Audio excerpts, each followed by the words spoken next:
Once, the world was ours, until the monsters came. They slipped into our world like shadows, chaos reigned, fear swallowed cities. And heroes? Most of them died screaming. But one man didn't run, one man fought back. Carcelian, once a legend, now a ghost with a blade. He didn't fight for glory, he fought because he had nothing left to lose. But fate wasn't done. Somewhere far away, on a blue planet called Earth, a dying boy made a wish. He didn't beg for life, he begged for his family's safety. And something inside Carcelian stirred. Carcelian was reborn, in a teenage body, on a new world, with one mission: protect the boy's family. Meet Carcelian, now known as Seo Dojun. No rules, no patience.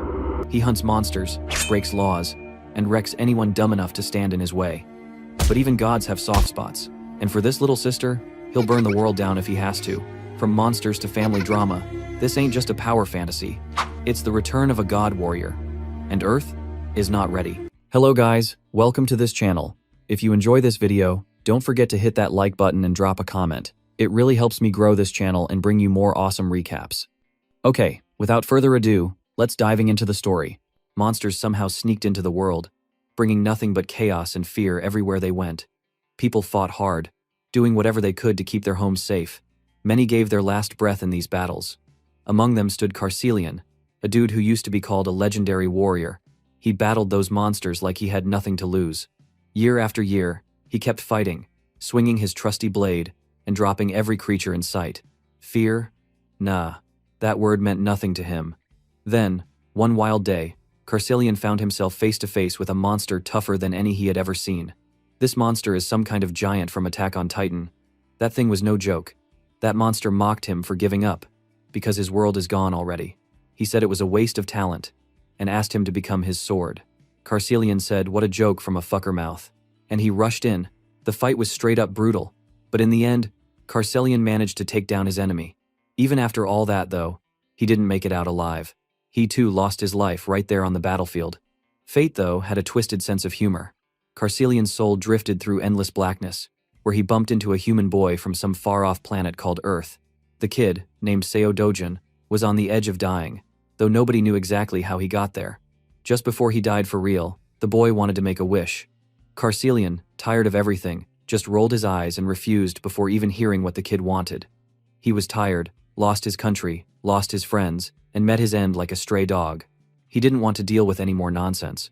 But Seo Dojun wasn't trying to be selfish. He was ready to die too, but he desperately wanted his family to be safe and happy. Finally, his sincerity broke through.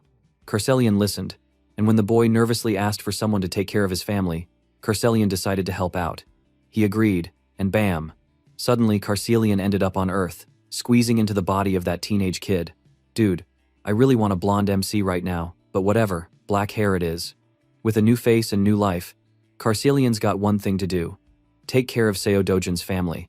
But his warrior vibes never faded. He quickly found himself trying to get into the Namsan Gate, a dangerous place ranked C. Only real-deal heroes with an official license could walk in. There was a machine there, annoyingly telling him to scan a card he didn't have. So what did he do? He just smashed his way inside like it was no big deal. That, obviously, set off alarms everywhere. Carcelian didn't care. He was there for monsters, not parties. Okay, since he became Dojun now, let's call him our goat Carcelian to Dojun. He walked through the gate, scanning for anything that even looked like trouble. That's when a group of real heroes spotted him. These guys had the right papers and everything. They looked him up and down, noticing he had on regular clothes and a bag that screamed, "Not a hero." They figured maybe he was just a lost porter, someone who helped out hero teams and usually wore simple gear. They decided to help him out, saying they'd show him the exit since they were on the way out too. But Dojun just stood there, super quiet, not wanting anyone's help. The heroes could already tell something was weird. He definitely didn't look like someone who belonged here. The leader guessed he must be one of those wannabes who watched too many hero television shows and thought monster hunting was as easy as it looked on screen. He warned Dojun that just barging in like that could get him killed, especially with no official training or paperwork. You had to start low, way lower than a C-rank gate, if you wanted to make it out alive. Rookie mistakes could cost a life in there.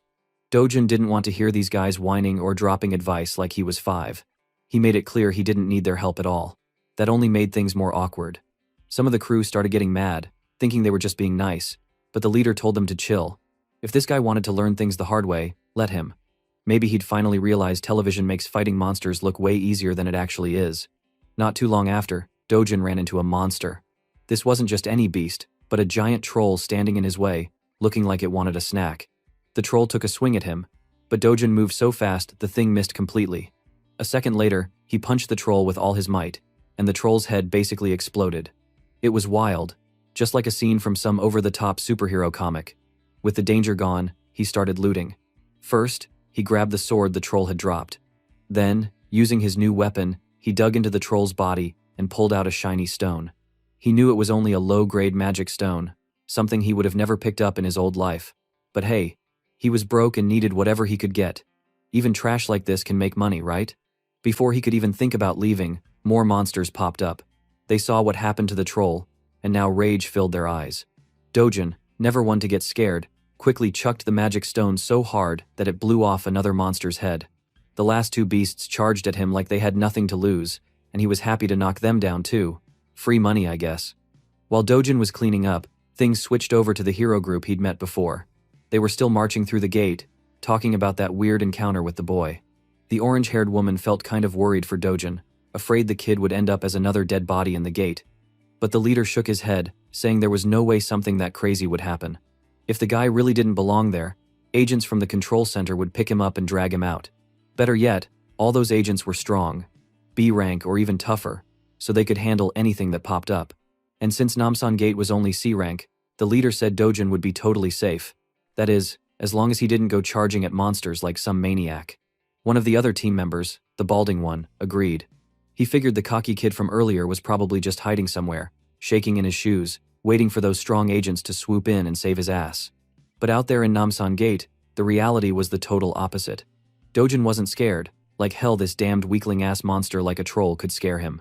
As far as he was concerned, this was just another day bashing monsters, no matter what world he ended up in or whose body he wore. All it took was one punch, and his enemies were dead. Well, Saitama awakening, I guess. The ugly troll couldn't even get close to Dojin, let alone hit him with their heavy swords. At one point, Dojin appeared behind one clueless monster and kicked him so hard that his whole head exploded. With all the monsters knocked out, Dojin grabbed one of their swords and started digging out shiny magic stones from their bodies. He filled his bag with as many as he could, but he wasn't excited about it. All those gems were low level and hardly worth anything. Today's hunt kind of felt like carrying dead weight. Right then, one of the gate agents finally noticed him. The agent quickly called over his co-workers. Before Dojin even had a chance to decide what to do, some men in suits turned up, looking super serious and blocking his way. They explained they were with the gate control center and asked Dojin to show his hero ID. If he couldn't show it, they said, he'd have to follow them back for questioning. Dojin stood there, not sure what to do, making the agent even more nervous. The lead guy started speaking colder, telling Dojin he must cooperate and follow the correct process. Dojin just got super annoyed by all the drama, feeling like these guys were slowing him down for no reason. But honestly, he was getting too tired to argue, so he just turned away, ready to leave. The agents weren't having it. They warned him about handcuffs and said they would use force if he didn't do what they said. One grumpy agent reached out, grabbed Dojin's arm tight, and said that if things got rough, Dojin would be the one to blame. It would be better for everyone, the guy suggested, to just talk it out and go peacefully instead of starting a brawl. This stupid officer is too dumb. Can he see all those dead trolls near them? They thought our boy was just some weakling? Of course Dojin looked done with these dudes. He grabbed the agent's hand back and told him, very clearly, to quit sticking his nose where it didn't belong. Hearing this, the nervous agent suddenly got super scared, feeling shivers all over. The two other agents pulled out these glowing batons. They were magic batons for fighting monsters and could knock out an orc, but probably not our goat Dojin. He wasn't scared at all. He twisted the first agent's arm hard, making the poor guy whine and squirm. He gave his final warning. The three agents should go home now if they didn't want to lose even more face. Of course, the agents couldn't just quit. They tried swinging their magic weapons at Dojin, but none of them came even close to hitting him. Dojin moved like a ghost. He struck one in the back, another in the stomach, and then focused on the last guy, the one wearing glasses. This last agent realized he was in big trouble and got super tense. In a blink, Dojin seemed to vanish. Then, suddenly, he popped up and landed a strong punch right in the gut, making the guy double over in pain. KO, guys. By now, Dojin was completely sick of all this chaos and people chasing after him. He actually started to think maybe it wouldn't be so bad to register as a hero. just so these silly agents would stop popping up everywhere to hassle him. One of the agents told Dojin that as long as he stayed away from illegal stuff, no one would chase after him anymore. Then suddenly Dojin asked about something strange called a rift, which really confused the agent. Here's a quick break to explain. This world has lots of secret doorways that lead to other worlds filled with monsters. People call these doorways passages. You can find gemstones in these monster worlds, and they're used as a new kind of energy on Earth. Since these gems are important, the government keeps a tight watch on every passage. The ones open for heroes to hunt in are called gates, and the unknown space that hasn't been enclosed is known as the rift. The ones the government doesn't have under control are called rifts. Back in the story, Dojin felt annoyed about always being stalked by agents every time he stepped into one of these gates. The agent explained that if any unregistered person enters a gate, the story is the same every time. Alarms go off and agents rush over. If Dojin wanted to go into a rift instead, he was in for an even rougher time. Jumping into a rift was against the law, and nobody would cut him any slack. But Dojin didn't care about any of that boring stuff. He just grabbed the agent by the face and tossed him aside like a bag of garbage. The agent really regretted not calling for backup now, realizing this was way beyond his pay grade. Lying on the ground with what was probably a busted arm, the agent kept yelling that he was going to catch Dojin and see him behind bars. The scene changed again to the Hero Complex, a super busy place in Seoul's district. These days, the place was full of people buying and selling gems and monster loot. Dojin stepped inside one of the shops that dealt in magic stones. The shopkeeper barely looked up, just scrolling on his phone. Dojin told him he wanted to sell gems, and the guy instantly started bragging about how his store paid more than anywhere else. He went on and on about how his shop was the best in all of Korea. Dojin finally unloaded his bag, dumping all the bloody, low-level stones onto the counter. The guy's face twisted up like he had just stepped on something nasty. He definitely didn't like the blood everywhere, but he didn't complain out loud. Instead, he just got right to business. While counting and cleaning the stones, he asked if Dojin wanted some coffee. Dojin sat and sipped his cup, watching the owner go to work. Once all the stones were wiped down, the shopkeeper did the math. There were 12 small gems, 16 in the middle category, plus 5 more that were either above or below average. After taking away his big 40% fee, he told Dojin he would get about 5.5 million won for the lot. Hearing that, our boy isn't cool with handing over 40% of his hard-earned cash to the shopkeeper as commission. It felt totally unfair since he did all the hunting, got his hands dirty, and wasted a ton of time. So why did this guy act like he deserved almost half the money? The shopkeeper, on the other hand, acted like 40% was a great deal. He bragged that all the other shops charged 45% or even more, then cockily dared Dojin to take his stones and walk if he didn't like the price. Apparently, no other shop could do any better, or at least that's what the man claimed. No way was Dojin falling for that scam. Look at this shady-ass store. He started packing his precious stones right back into his bag. As soon as the owner saw his little trick was failing, he snatched at Dojin's hand and demanded payment for the appraisal service and the coffee Dojin drank earlier. That was 30,000 won for the appraisal and another 10,000 for coffee. Plus, the bloody gems ruined his expensive towel, or so he said. With all those fees, Dojin supposedly owed around 350,000 won. Dojin definitely wasn't bowing to this kind of garbage, no matter how much the shopkeeper insisted. When that didn't work, the owner tried to scare him by threatening to call in some class heroes as guards. Right on cue, 3 big guys stormed in from the back, demanding to know who was making trouble. Dojin glared so hard at the shopkeeper, the guy glared straight back, not willing to back down. What did you guys expect? Of course, the goat Dojin kicked all of these weak C-rank asses. After that, the shopkeeper looked sweaty, terrified, and way less tough than before. After Dojin smacked down all 3 of his tough guards without breaking a sweat, he came to the shopkeeper with a smile. Everyone realized who the real boss was. He quietly told the now shaky man that the new commission was going to be just 1%. No one argued when Dojin stared at them like he could see straight through their soul. They closed the deal, and Dojin walked out with a fat stack of money, earned by none other than his own fists. His grandma and his little sister, Yuna, couldn't believe their eyes when he brought home all that cash. Grandma actually started to wonder if Dojin was trying to get away with fakes, like maybe the money wasn't real. But he quickly made up a story, saying he just loaned money to a friend, and the business took off. Grandma didn't even remember Dojin having a friend like that, so he told another lie about it being some friend from his childhood. She eventually gave up on figuring it out, but Yuna was just cheering, super proud to see her big bro making them rich. Dojin gave his sister a pat and promised her that their lives would be so much better now. Yuna was so happy she started dancing around the room. Seeing his little sister bubbling with joy, Dojin realized he was actually making progress toward his promise. He remembered what the original owner of the body wished for, just for his grandma and his half-sister Yuna to be safe and happy. He remembered that moment right before the boy disappeared, and how he'd suddenly woken up as the new Dojun. Now, this small family was all he had, and he just wanted them to live safely and with everything they needed.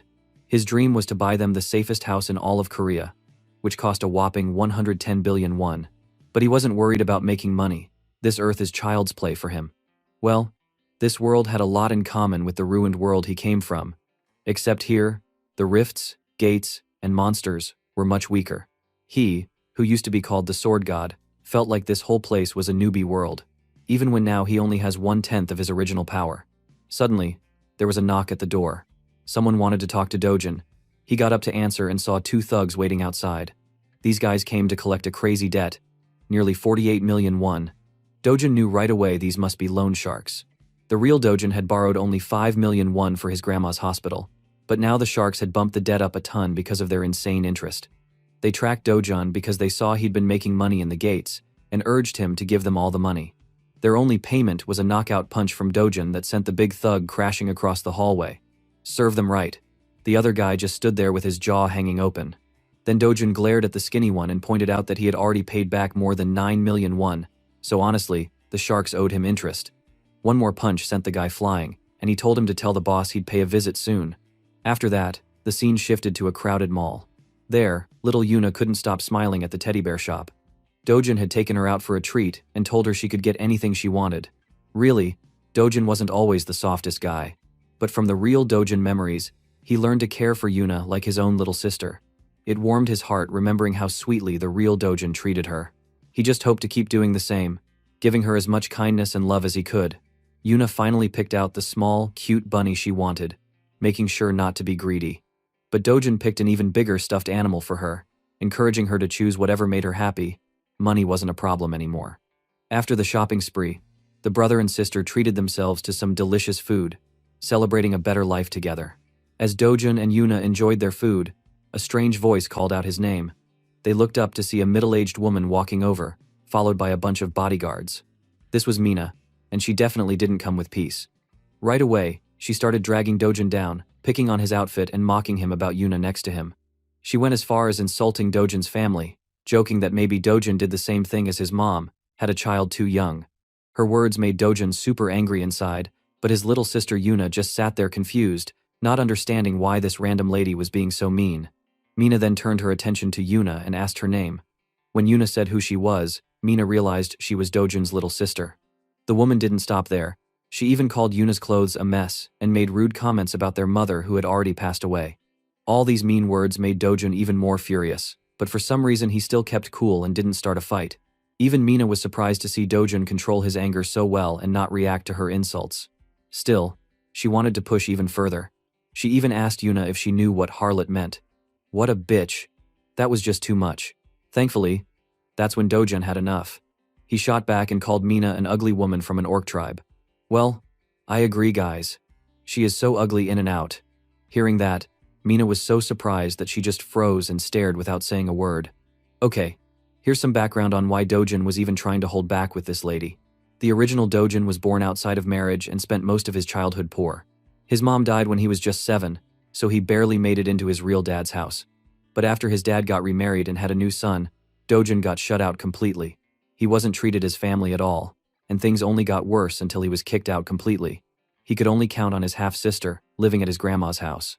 Thinking back, he felt sorry for the original Dojin. Even with all that pain, the boy had always tried to smile. Now, Dojin wanted to change everything about that old, broken life.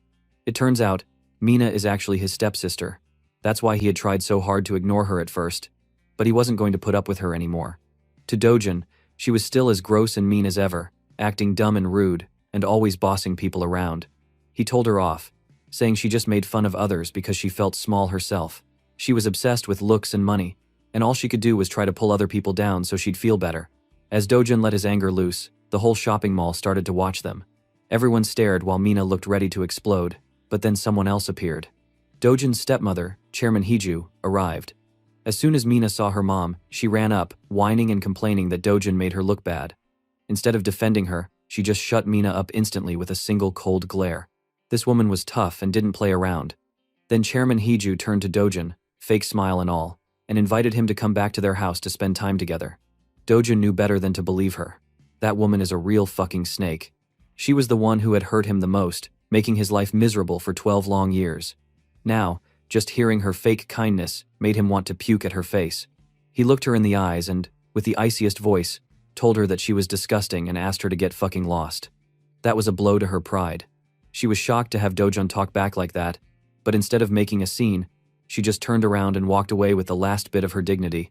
She wasn't used to this version of Dojin, the one who stood up for himself instead of bowing his head in silence.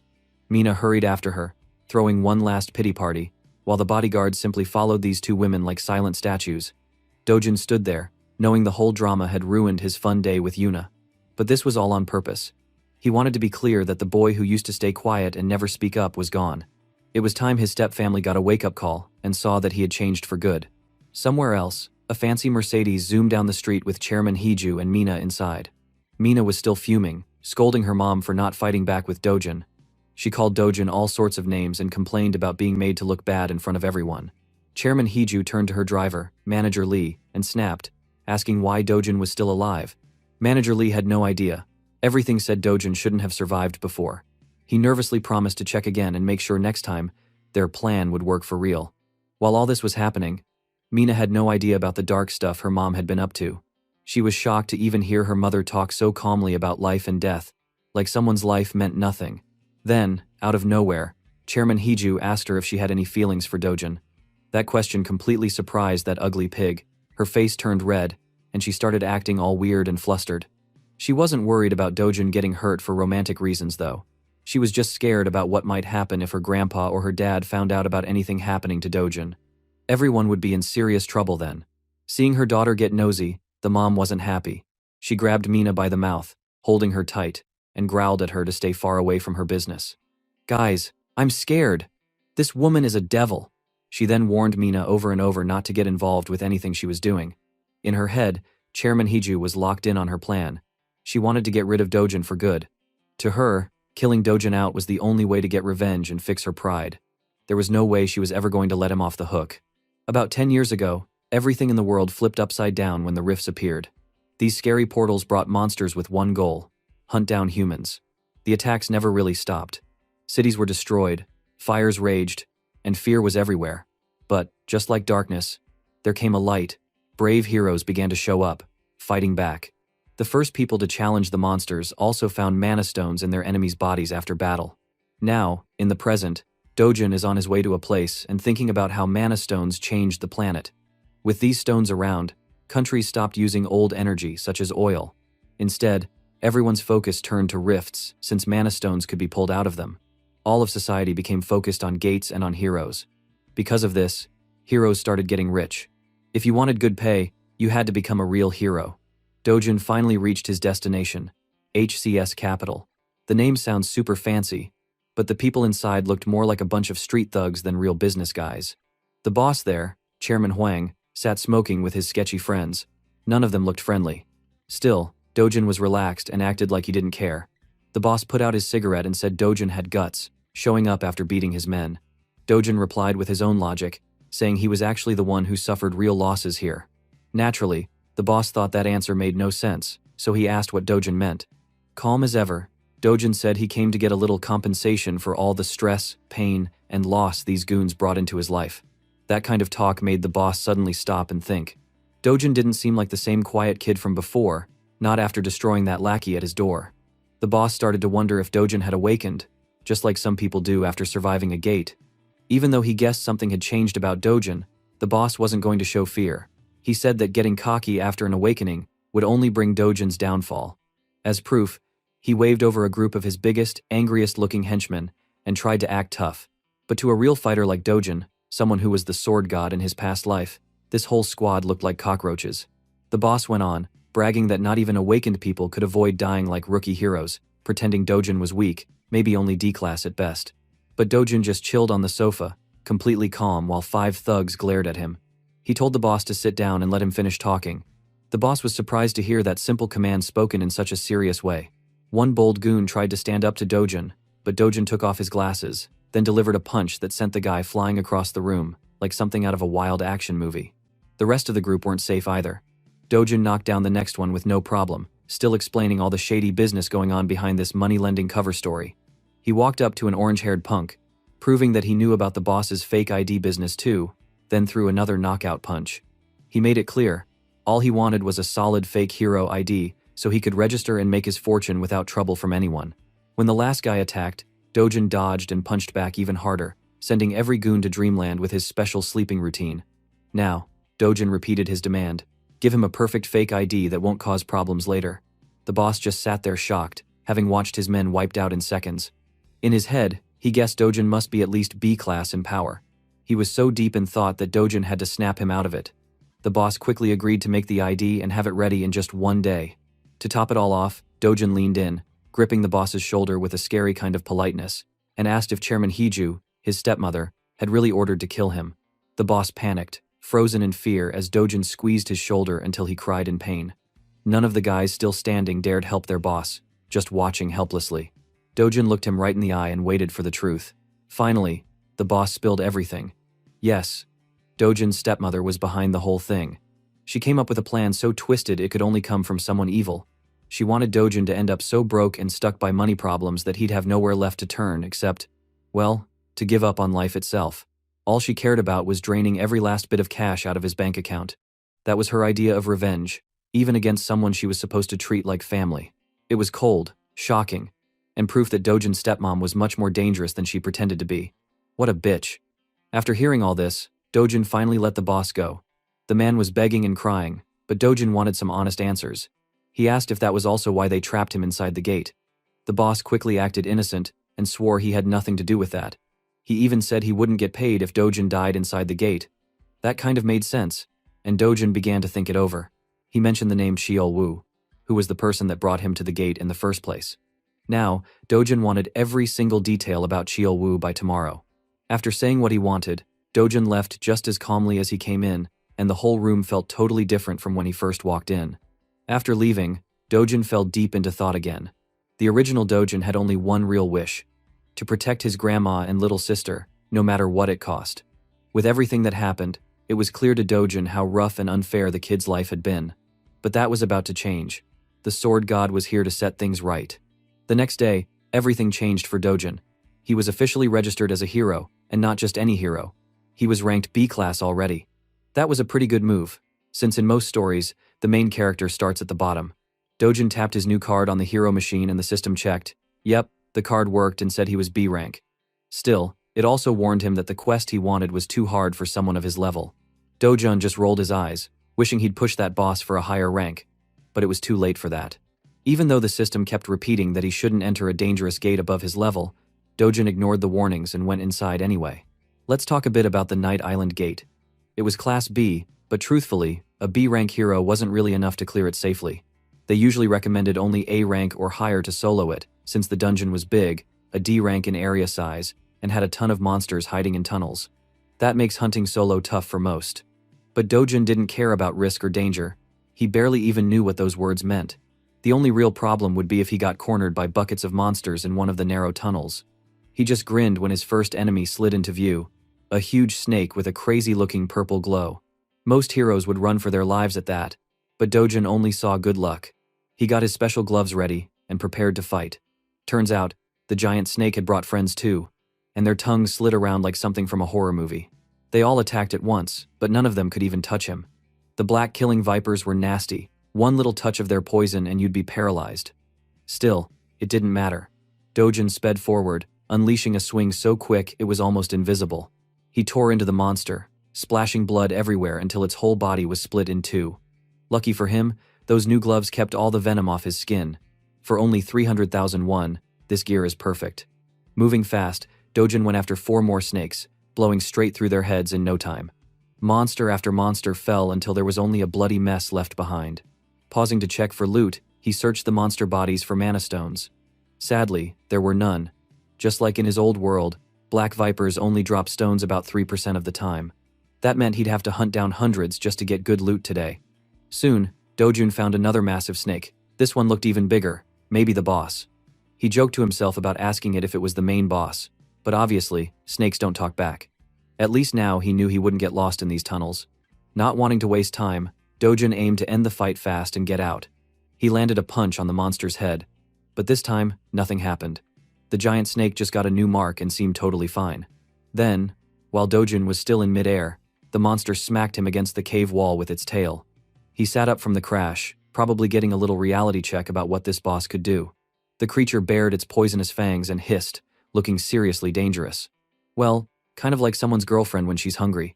I bet it looks like the girlfriend of my awesome subscriber named the Cat Seeking Freedom. Back to the story. The monster shot forward to bite Dojin, but he dodged just in time. Using the speed from his dodge, he slammed another punch into the monster, leaving more cracks in its hard, scaly shell. Now it was clear. This boss had armor way tougher than normal snakes. At his new B rank level, Dojin couldn't even break through in one hit. For the first time, he realized he might need a different strategy. If he still had his original sword god strength, he would have turned this beast to dust already. But right now, he'd have to outthink it and go all out to win. Then, as Dojin looked around, he saw something interesting. The sword of a fallen hero who had tried and failed to beat the boss before. This was the moment to show why he was called the sword god instead of the fist god. Even though the blade was totally beat up and looked barely usable, Dojin picked it up, knowing that a sword is only as strong as the person holding it. With that thought in mind, he held the sword tight and walked straight toward the giant snake monster. The creature rushed at him at wild speed, trying to crush him again. Dojin leaped high into the air, feeling proud as he said the monster should feel honored to get finished by his sword skills. The sword might have looked like trash, but once Dojin started swinging, he moved so fast that it looked like a million shining cuts at once. In only a few strikes, the boss monster was chopped to pieces. It was actually kind of funny. The battle looked super serious, but the snake dropped dead in the background as Dojin's poor sword crumbled to dust from all that power. Lucky for Dojin, he finished off the big guy while the blade just barely held up. With the boss gone, Dojin came up with a clever idea. He took one of the boss snake's giant fangs, figuring it could be turned into a pretty cool short sword later. Happy with his prize, Dojin left the gate. By the time he walked outside, the sky was filled with stars. He ended up spending way more time in that B-rank gate than planned, but beating the boss just made him more determined to get all his strength back one day. At least his old friends weren't there to see him at this not-so-great level. After his hunt, Dojin went to sell his magic stones. In the store, a well-known veteran hero showed up to sell a big bag of magic stones too. The shopkeeper behind the counter treated the hero badly, saying the commission fee was still 40%. Even the hero thought that was unfair and said so, claiming he was a regular here. But just like with Dojin, the shopkeeper started bragging that their shop actually had the lowest rate of all stores, though he admitted the gate center also charged a flat 5% before taxes. To him, this 40% was somehow a good deal, or at least that's what he kept saying. The veteran hero took his cash with only a little grumbling, and even asked if the shopkeeper was okay after seeing the bruises on his face. The guy just made up a story, saying some crazy guy beat up his guards and left his face looking like that. The veteran hero suggested it was his own fault for hiring weak guards at a C-rank store, pointing out that rank doesn't always tell the true story. Skills matter way more. Heroes who fight in the field are nothing like security guards who just sit around all day. The ranking system is there for a reason, but the experienced hero knew there was a big difference in strength between people at the same rank. Still, the shopkeeper clearly didn't care about the lecture and just wanted the man to leave. The veteran hero said his goodbyes, even offering to help if the shopkeeper ever needed anything. Just as the veteran hero was leaving, Dojin walked in, cold and silent as ever. The shopkeeper freaked out, pointing right at him and shouting that he was the psychopath who had beat him up and made the shop a mess. The veteran hero turned to look at Dojin, instantly curious. He noticed Dojin was pretty lean but strong-looking, and after hearing all the fuss, he wondered if Dojin really was the guy who fought off those guards. Ready for a fight, he asked if Dojin was the troublemaker everyone was talking about. One thing about the veteran hero, he didn't get annoyed just because of a rumor. He actually believed it was wrong for any hero to push around regular people with their powers, even if he didn't know the whole story yet. The shopkeeper enjoyed stirring up trouble too, knowing the veteran hero had a lot of respect in their world and could easily get Dojin's name out to people if things turned ugly. But Dojin was ready for any drama. He just told the boomer hero to leave him alone, which only made the man angrier. Dojin then asked if the veteran hero was planning to fight over revenge, which made the guy reconsider. With all his experience, the veteran hero knew fighting between heroes was even more dangerous than fighting monsters. Someone usually ended up seriously hurt or dead. Remembering this, he backed off, cooling down and leaving without making a scene. Well, At least he was smart enough. That left the shopkeeper speechless and kind of thrown off by how quickly things settled down. Now it was Dojin's turn to face the shopkeeper, who seemed nervous. Before the guy could whine, Dojin tossed a heavy bag of magic stones on the counter, all high-level ones too. This had the shopkeeper sweating, staring at the loot and wondering who the heck this cold, mysterious guy really was. After crunching the numbers, the total turned out to be a fat 150 million won.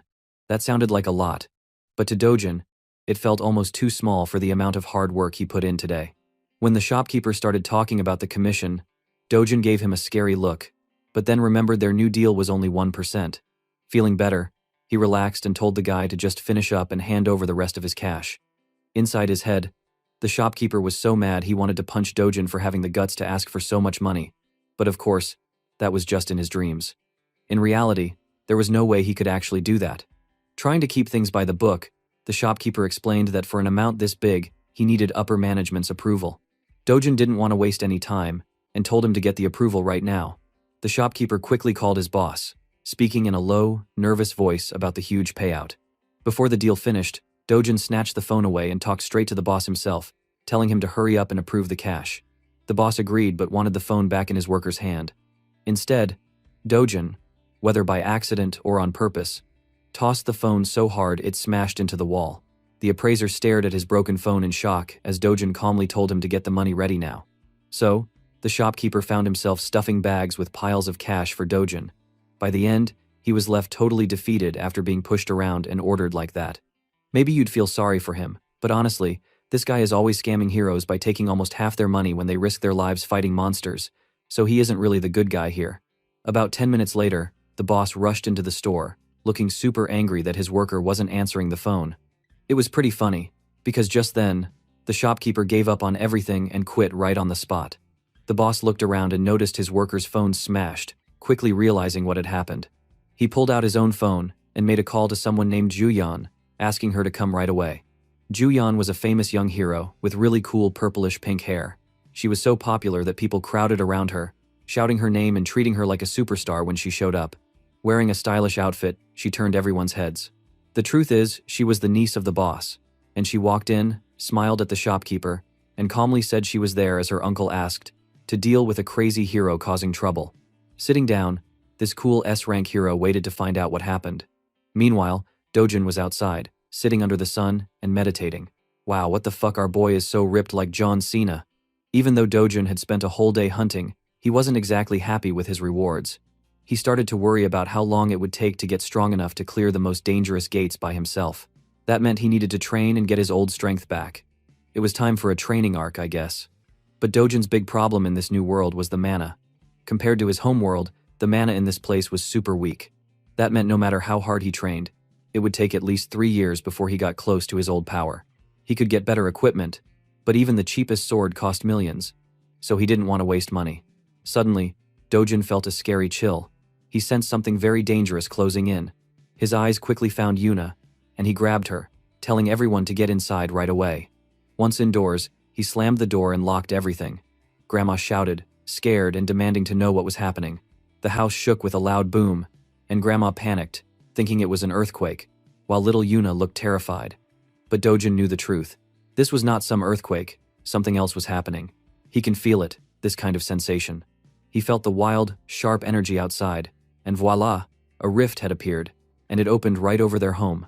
This author doesn't have enough creativity. Dojin then told his family to stay inside and not come out, warning them how dangerous the outside world was at that moment. Then, faster than anyone could react, he ran to the rift's entrance. The last thing he heard was his grandma and Yuna screaming his name as he rushed in. At the same time, the Soul Hero Association was thrown into crisis mode by the sudden appearance of a rift right at the center of Mappo. It had been 63 days since the last one showed up. Knowing the White Lion Guild was closest, the manager ordered staff to warn them and contact all nearby heroes immediately. When they saw the exact location was a regular house, it became clear this was a problem. If a normal person entered a rift, they'd probably never come back out, and the rift would lock behind them. If that person died, then 10 days later, a giant wave of monsters would break out and destroy the city. The manager asked who went inside the rift. He found out it was Dojin, the same boy who lived at the house. His grandma said he only entered to keep his family safe. The association believed Dojin wasn't even a hero, which made things look worse. A regular person almost never survived a rift. The entire staff felt helpless and scared. There was nothing they could do but wait and hope for a miracle. In the next scene, we find Dojin's stepmother, Chairman Haiju, totally angry as she hears about Dojin's new awakening. She can't believe the news. Her assistant tells her that even though Dojin hasn't signed up with the Hero Association yet, they checked and confirmed that he really did awaken after his last gate fight. This just makes her more upset, because Cheol Wu was supposed to finish Dojin off, not help him awaken. She slams her fist on the table and yells at Manager Lee, asking why they can't ever do things right. She's also mad they took money but failed their job. She then tells him to warn Cheol Wu. If he doesn't kill Dojin with his own hands, then he'll owe her 10 times more than what she paid. Manager Lee surprises her by saying they probably won't need Cheol Wu, because there's a new rift right on top of Dojin's house. The news that Dojin stepped into the rift makes Chairman Haiju break into a happy smile, believing there's no way he'll survive. She finally calms down and tells the assistant to just wait and watch what happens next. Meanwhile, Dojin has just arrived in the rift. The world inside this rift is a forest, the very same one from his younger days as the Sword God. Every tree and path feels just like how he remembered from back then. This special place is called the Forest of Patasua, and the energy, or mana, there is thick and pure. He can even see the Great World Tree, the heart of everything, glowing with power. In his old world, when that tree was burned down, everything collapsed. The downfall of the tree is the one that starts the doom. But in this rift, the tree is still standing proud and alive. Dojin can't figure out why things are like this here, but what he does know is that he finally has the chance to fill himself up with more powerful mana than anywhere else. He then sits down beneath the tree and meditates, letting his breathing match the flow of mana. For more than 3 days, he does nothing but sit, forgotten hunger, thirst, and everything else. 10 days go by like this, until he's disturbed on the 10th night. A group of weird monsters called Volsina come crawling up. These creatures look like aliens, and were the same ones who burned the world tree in the past. But this time, Dojin is ready to protect it and keep the tragedy away. The Volsina charge, and Dojin thinks it's too bad he doesn't have a water sword, which would make them easy to beat.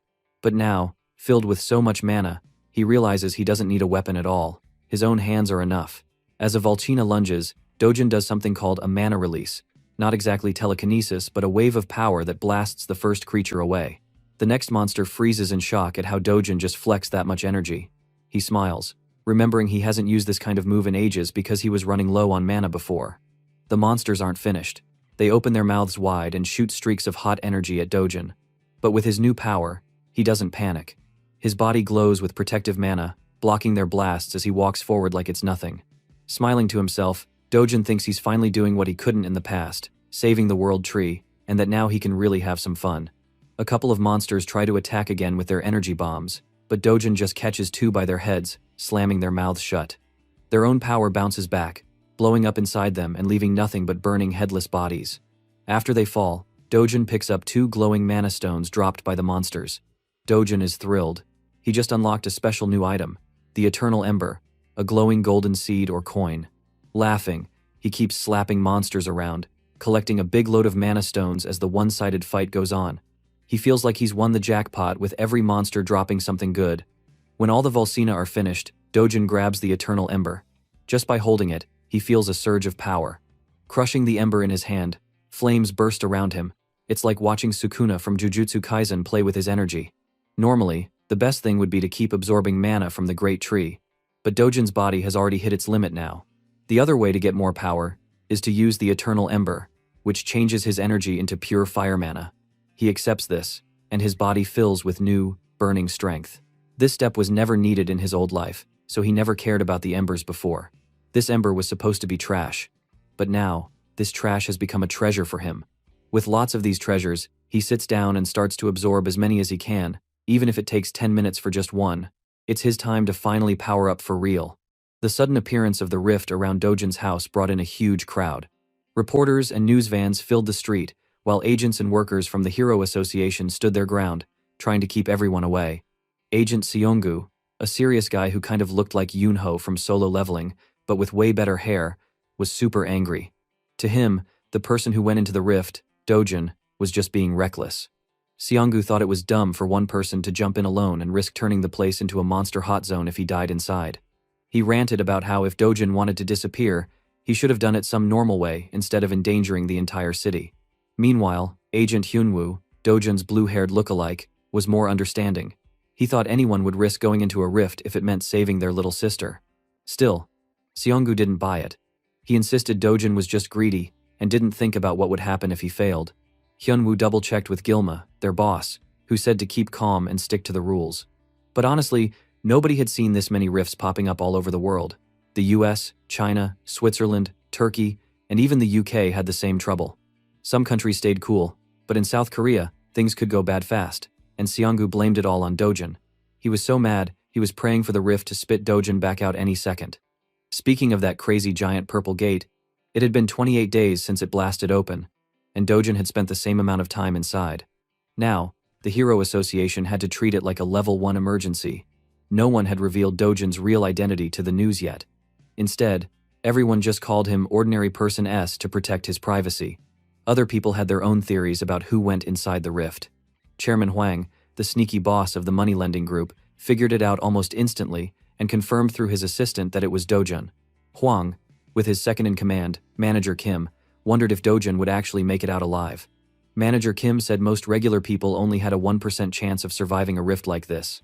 Chairman Huang found it hilarious, remembering how that ordinary guy used to beat up his own men without breaking a sweat. Everyone else in the world really had no idea who they were talking about. Chairman Huang then asked about the chances for an awakened hero. His assistant said it all depended on the hero's level and experience, and there was no way to say for sure. Even Huang admitted that surviving inside a rift was a whole different game than just fighting or running. Deep down, Huang had no plans to protect Dojun's family for real. He was thinking about selling their organs if Dojun didn't return, or make him pay huge debt if he did. This guy seriously couldn't get any slimier. Who wanna slap him with me? Back inside the rift, Dojun was really in his zone. He kept training under the world tree, with his body now buzzing with fire mana. He lost track of time. All he did was absorb hundreds of firestones and build up so much mana power that he could bend it any way he wanted. His fire resistance went way up too. Thinking about it, he realized that in fire magic alone, he might even be stronger than his old self back in his first world. Before leaving, he embraced the world tree for the last time, thanking it for saving him before and letting him grow stronger now. He crafted a little bag out of vines to store all the mana stones he'd collected, feeling sad that this might be the last time he'd ever see the beautiful tree. Even if he never saw it again, he promised in his heart to protect it forever if it was ever in danger. That night, Dojun finally walked out of the rift. There were no crowds, and he guessed everyone pretty much thought he'd died, and were probably waiting for a monster wave to burst out any minute. Even so, he felt someone strong nearby and decided to check it out. Jumping into action, he chased after the powerful presence. In a short flash, Dojun ran into the two agents from before. Agent Seonggu, still angry and ready to fight, and Agent Hyunwoo, more chill. Now Dojun knew from their uniforms that they were from the association, and that meant if they caught him, things could get really complicated. Not wanting trouble, Dojun quickly spun a ball of fire in his hand and flung it across the roof. The fireball soared and exploded on another building, creating a huge boom that was sure to get everyone's attention. As soon as they heard the huge crashing sound, Agent Hyunwoo and Agent Seonggu jumped into action. They saw the fire and ran straight towards it, finding a group of people standing around in shock. Agent Seonggu shouted, trying to figure out what the heck was happening. Meanwhile, Dojun stood off to the side, happy with how well his flame powers worked. He thought about his old friend Tusk, the strongest fire mage he ever knew, and wondered if Tusk would be proud to see his new tricks. Then, Agent Hyunwoo got a weird feeling. He checked the rift nearby and noticed it was starting to freak out. Out of nowhere, right in front of their eyes, the rift faded away and vanished into thin air. Both agents rushed over to check it out, but by the time they got there, the connection to their world was already gone. Dojun, on the other hand, just kept moving to his next target, not worried about getting caught at all. The next morning, the whole country woke up to the news. The rift in Mappa was finally gone, lasting 29 days before disappearing without warning. The Hero Association had expected a huge monster wave, but nothing happened. They were left scratching their heads, with no idea why the rift had disappeared or what caused the small fire in the junkyard at the same time. Most people thought Dojun was dead and blamed him for the chaos. In reality, Dojun was hiding nearby, listening to all their wild guesses. He saw that some people actually felt sorry for the kid who died, saving others.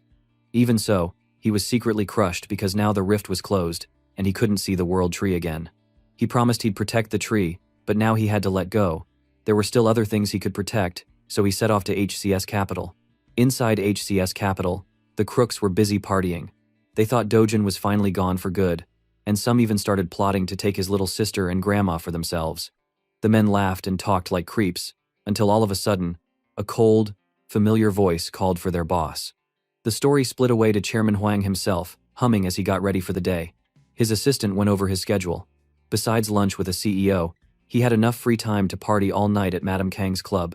The guy was full of himself, not expecting any issues. That changed quickly when he climbed the stairs and found the place wrecked. His own thugs were laying around beaten, the walls splattered with blood.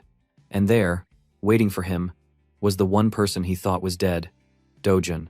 Before Huang could react, Dojun grabbed him and smashed him to the floor, ordering him to crawl over like a dog.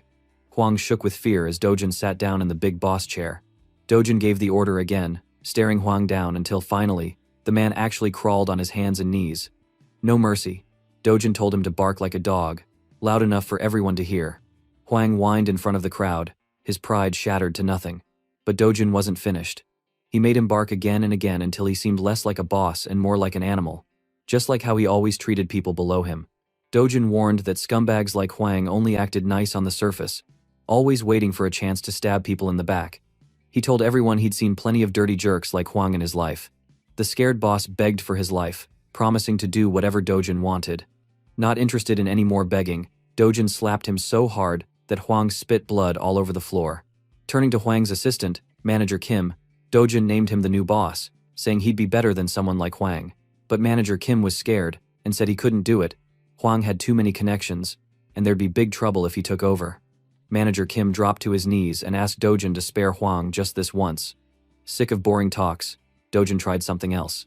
He suggested putting Huang in a barrel and dumping him in the ocean, since everyone there already knew dirty tricks like that. Seeing no one wanted to help, Dojun made a new threat. If they didn't handle Huang, he would throw every last one of them into a monster gate as food for the beasts. The men went pale, now realizing Dojun was dead serious and totally in charge. Just the idea of being tossed into a gate where monsters might eat him made Chairman Huang fall apart completely. He begged and promised over and over that he'd never betray Dojun and would always serve him like a loyal dog. This made Dojun stop and think. In the past, he wouldn't have cared and would have finished Huang off in seconds. But now, Dojun noticed he had changed. Maybe he was a little softer than he was before. So instead of killing Huang, he held out his hand to help the guy up. You better believe Chairman Huang was about to start praying all day and every day not to make Dojun angry again. He shook Dojun's hand, swearing he would follow every command from now on. But all of a sudden, he realized his hand was burning. Literally. Even though Dojun was softer, he was still scary. He looked Chairman Huang in the eye and told him this was his last chance ever. Then, with one quick move, Dojun burned the guy's hand so badly it was just a black, messy stump. Ignoring the president's screams and tears, Dojun walked out, just leaving behind one rule. If anyone laid a finger on his family, he'd finish them all. And from that day on, their new job was to keep his family safe. Forever. To the world, Dojun was just a name that disappeared with the rift. But in reality, our guy was just chilling at McDonald's, eating burgers. What a stupid ripoff for the GOAT McDonald.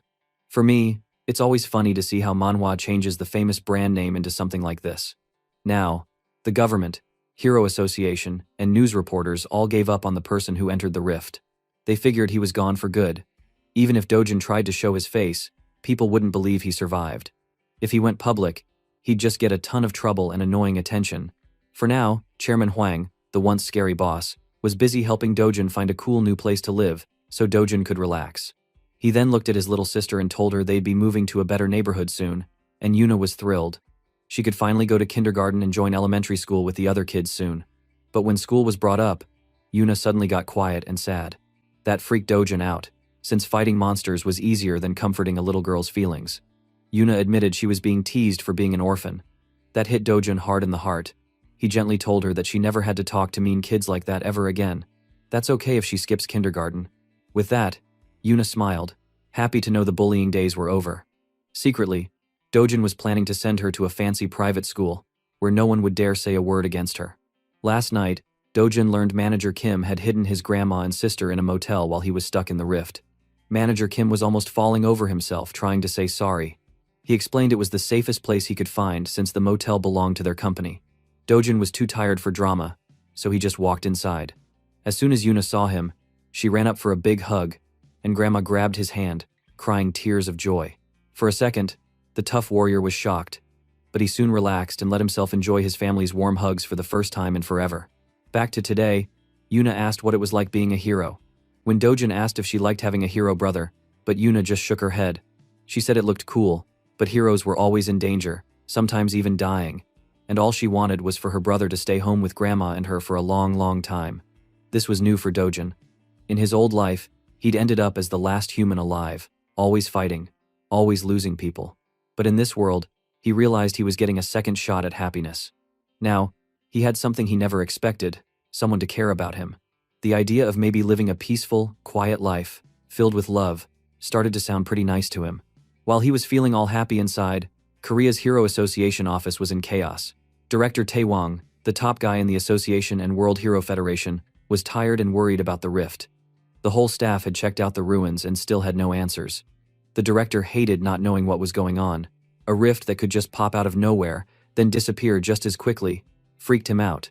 His assistant said it might have been easier for everyone if a monster wave had actually happened. At least then, they'd know what to expect.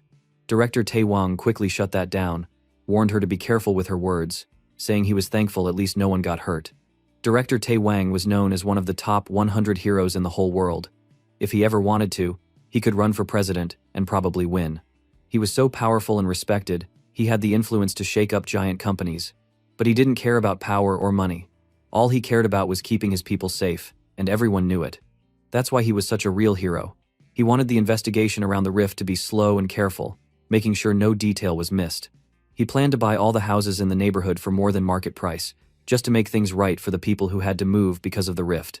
He then checked the news from his laptop. The news said that other rifts were popping up in countries all over the world. He felt something felt off. His assistant stated that the United States and China were getting things under control. Director Tae Wang took a big breath, but the UK wasn't so lucky. Their heroes just weren't strong enough in his eyes. Suddenly, his laptop going wild, the alarm popped out stating the British squad failed to close their rift. And now, a dangerous monster wave was running wild in the United Kingdom. Back in the busy city, Dojin moved through the crowds like any regular person. As expected of our boy, he doesn't give a fuck for anything except his family. His destination today was his favorite store in the Hero Complex. Of course, to see the stupid-looking face shopkeeper. When he walked inside, the cashier greeted him, but that greeting froze on his lips the moment he saw who it was. The cashier looked terrified of Dojin, almost shaking in his shoes. Thankfully, the store manager was there today, so the scared worker wouldn't have to deal with this nightmare customer alone. The manager put down his newspaper and gave Dojin a sharp look. He sounded calm but was clearly annoyed. This was the guy who always bullied his cashier into buying low-quality crystals. Dojin, totally chill, took off his backpack and tossed it onto the counter. Honestly, it was a good thing the manager was here, because he wanted this sale to go fast. The manager didn't bother to hide that he wasn't interested, expecting some cheap junk in the bag. He didn't want to waste time and acted like Dojin should just leave. Dojin warned him, if the manager blew him off, he would regret it. Still, the manager kept waving him away without even checking the bag, making it clear it was his last warning. At that, Dojin kicked the bag so it spilled open, and the shimmering rocks rolled out onto the tiles. Right away, both the cashier and the manager saw that these weren't any normal stones. The bag was full of Hero's magic crystals, super rare treasures worth a fortune. Dojin knew exactly how valuable they were. These were the real deal. There was a crazy story behind them too. A famous Mexican drug boss named Querzaman used these crystals to make a new kind of drug. One night, there was a lab accident, and he ended up turning into a powerful hero thanks to the crystals. After that, Hero's magic crystals became priceless. Heroes wanted them for awakening and pure mana power. Now, everyone wanted these legendary stones, but barely anyone could ever get them. As a power move, Dojin told them to go ahead and pack his stuff back up. He acted like he was leaving, but the manager changed his tune real fast. He became a clown. He stopped acting tough and rushed over, practically dragging Dojin to a fancy VIP seat and sending for drinks while the cashier cleaned and checked every crystal. Dojin secretly loved how fast the situation flipped. One minute they wanted to kick him out, and the next he was sipping iced tea like a king. He started the sale with a bold offer, full price and only a 0.5% commission. As soon as the manager hesitated, Dojin threatened to walk. Last time, he'd taken a 1% fee, but today he dropped it even more, just because he felt annoyed. The manager tried apologizing and explaining, but Dojin was done listening. Either they took his deal or he would go somewhere else. Behind the counter, the cashier was cursing Dojin in his mind, thinking he was the most annoying customer in history. Still, The manager tried to talk business, giving a big speech about market prices. Dojun didn't have time for this, so he finished his drink and stood up, ready to go. Now, panicking, the manager started bargaining. First 9%, then 8%, and on down to 7, 6, and 5. Those low rates meant the shop would barely make any money. When the manager was almost in tears, Dojun finally agreed to a 1% commission out of respect. Deep inside, the manager wanted to scream, but he just couldn't let go of such rare magic crystals. The next thing Dojun said almost made the manager lose it with excitement. Dojun told him that, besides the bag he brought today, he had 7 more bags stuffed with these amazing magic crystals. Hearing that, the manager didn't waste a second. He printed out the contract, and they both signed it fast. In just a few minutes, Dojun's bank account exploded with 67 billion won, close to $48 million. With that kind of money, his dream house worth 110 billion won seemed a lot closer. The only catch was that getting more high-grade magic crystals from regular gates would take forever. He figured if he could move through rift zones easily, he'd be rich in no time, like some hardcore treasure farmer. While Dojun checked his phone, he saw a news alert sent out to everyone. It said there was now a real monster wave breaking out in southern England, and no one was allowed to travel to the UK. Reading this, Dojun totally lost patience with the shop manager and his drama. In his old life, it wouldn't have mattered what country or which group was in trouble. He might have gone and fixed the rift problem himself. But not now. These days, Dojun just wanted to enjoy his own life. Tonight, Dojun was in charge of dinner, and he picked out a fancy place with super expensive meat. Little Yuna's eyes just about popped out at the sight of pork and beef sizzling on the grill. Plates of delicious food kept coming. Ribeye, ribs, sirloin, you name it. But Grandma got worried when she saw the prices. 250,000 won for just 100 grams was insane. She asked if they could really afford all this. But Dojun quickly calmed her down. After selling his magic crystals, they could eat like kings, and it wouldn't even scratch his bank account at all. Yuna took her first bite and instantly fell in love with the taste of super fancy beef. Dojun just kept piling meat on the grill. Grandma was stunned, wondering how the 3 of them could ever finish this much food. But Yuna helped get Grandma to try it. One taste, and Grandma's worries melted away. She just smiled happily and kept eating. The little family laughed and enjoyed the incredible meal together. I really want to taste a top-tier BBQ beef from Korea. But while they feasted, a stunning young woman walked into the restaurant. Every head in the place spun around as she walked by. She made her way straight to Dojun's table and asked if she could talk for a second. But Dojun didn't like being interrupted during family time. He just told her she'd have to wait until the meal was done. The woman, Juyan, took out her business card, hoping he'd change his mind after seeing who she was. But he ignored her, focusing on grilling meat. This reaction shocked her. She is the one and only Juyan, and he dared to ignore her? Feeling lost, Juyan ended up waiting in the front room. Everyone else stared. After all, she was famous. She was one of the country's top-ranked heroes, and easy to spot in any top 10 list of beautiful heroes. All around her, people whispered, wondering who could make even Juyan wait. Juyan remembered their short talk earlier. She knew Dojun had only started entering gates 2 months ago. Now rumors said he'd awakened as a hero, died in the Big Mapo Rift, but somehow here he was, alive and eating dinner.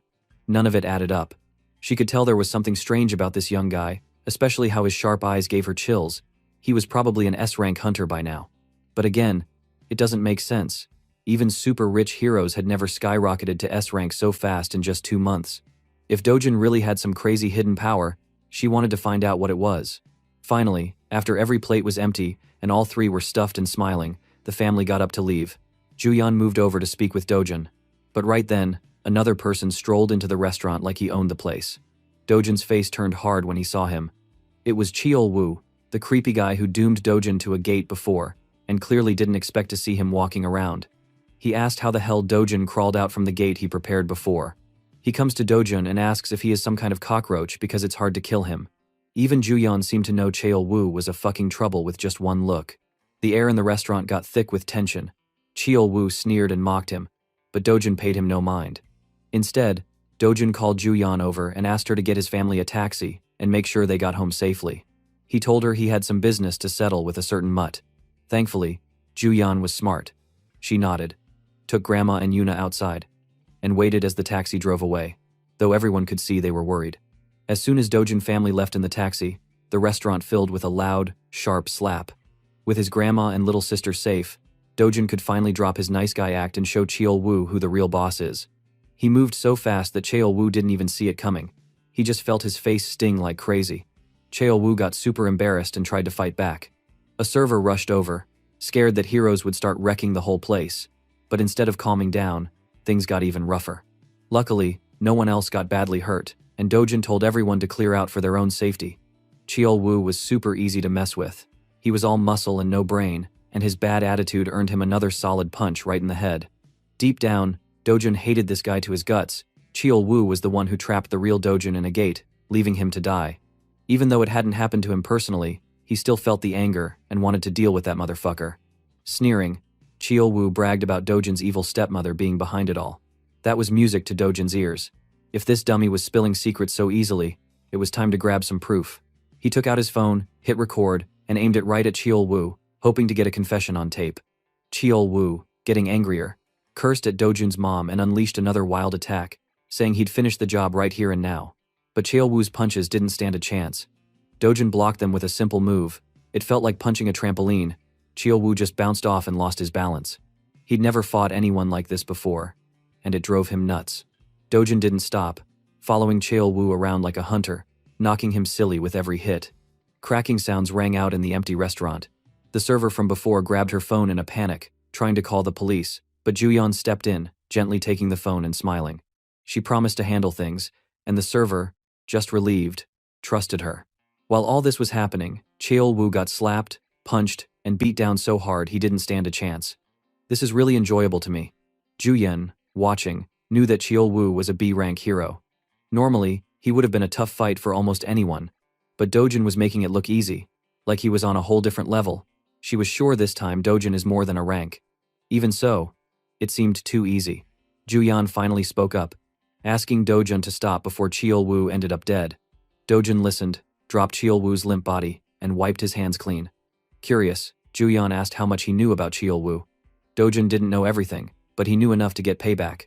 She warned him that Cheol Woo was connected to Kang Yongpyo, an S-rank hero and a very dangerous man. Dojin just shrugged. It wasn't news to him, and he wasn't worried at all. Juyeon thought he was absolutely wild. Nobody else would just ignore a threat from an S-ranker. She explained that Yongpyo protected his crazy cousin, Cheol Woo, and would want revenge for this beating. Like he fucking care, Dojin said again that didn't care. He was more annoyed that Juyeon knew so much about his business. Even after punching Cheol Woo away, now this new girl suddenly annoys him so much. They stared each other down, but Juyeon was just as strong-minded as Dojin. She wasn't scared. Trying to move on from the awkward moment, she apologized for stopping by and explained her real reason for coming. Her uncle wanted her to check out Dojin after hearing about the sack of Hero's magic crystals he sold. She really wanted to buy the rest, and said she'd pay at the highest rate, no matter the price. Dojin said it wouldn't be cheap, since he had many valuable treasures. She wasn't bothered, boasting about how much money S-rank heroes really had. In the end, Dojin agreed, but only if she'd do a small favor for him. For a big shot like Juyeon, it shouldn't be a problem. Meanwhile, somewhere else in the city, the sound of smashing bottles echoed.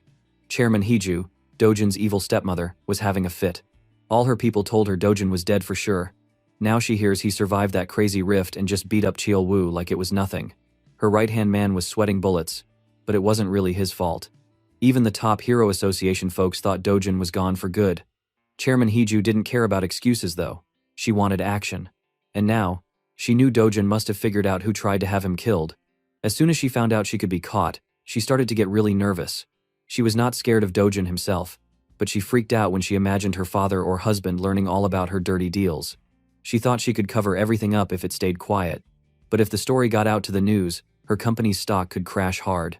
She ordered Manager Lee to handle the press and stop any bad rumors. If they messed up, big partners like T Group and W Group would pull out their money and ads. She wanted to make sure the police working the case were on her side too. Luckily, her people had already started greasing the right palms, and knowing they were working gave her a little relief. Manager Lee quietly pointed out that no matter how good they were at hiding stuff, this wasn't really fixing anything. They needed a real solution. Manager Lee mentioned that the real boss, Yong Pyo, might be the answer. He was Cheol Woo's cousin, and a scary, high-level S-rank hero. Even Chairman Heju knew about him.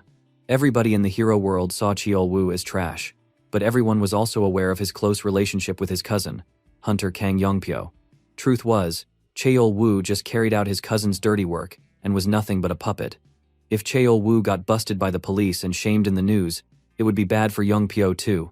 Actually, word had it Young Pyo was already on the move to stop the drama from blowing up.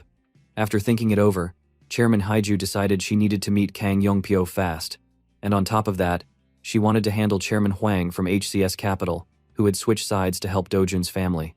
For that, she demanded someone call a prosecutor in less than a minute. Anybody who betrayed her group had to pay in full. The next day, a bunch of heroes went into one of Korea's 37 rift zones. Out of all those zones, only 5 were being turned into safe raid gates. The rest could only be entered if the heroes were in an official group and had scheduled times. Today, Juyeon herself was leading a squad. As an S-ranker, she could go in and out of almost any gate whenever she wanted. In this group, loaded with fancy gear and sharp weapons, one guy stood out, a young man wearing a raggedy old hoodie. Who else if it's not our boy Dojun? The other was the one she had picked to tag along. They are from Cleom Guild, an A-rank squad, supposedly for helping her hunt today. One girl, Jong In-ju in that guild, was excited to tag along with a real S-rank, since that almost never happened. Juyeon just laughed it off and told them she wanted to have fun and loosen up. Secretly, she arranged things so Dojun could join. He needed to get into the hard rift zone, and that was the ticket. Dojun only agreed to sell the rest of his hero magic crystals to Juyeon if she let him enter the high-level rift. He just wanted to make more cash by fighting strong monsters and grabbing treasure other people couldn't reach.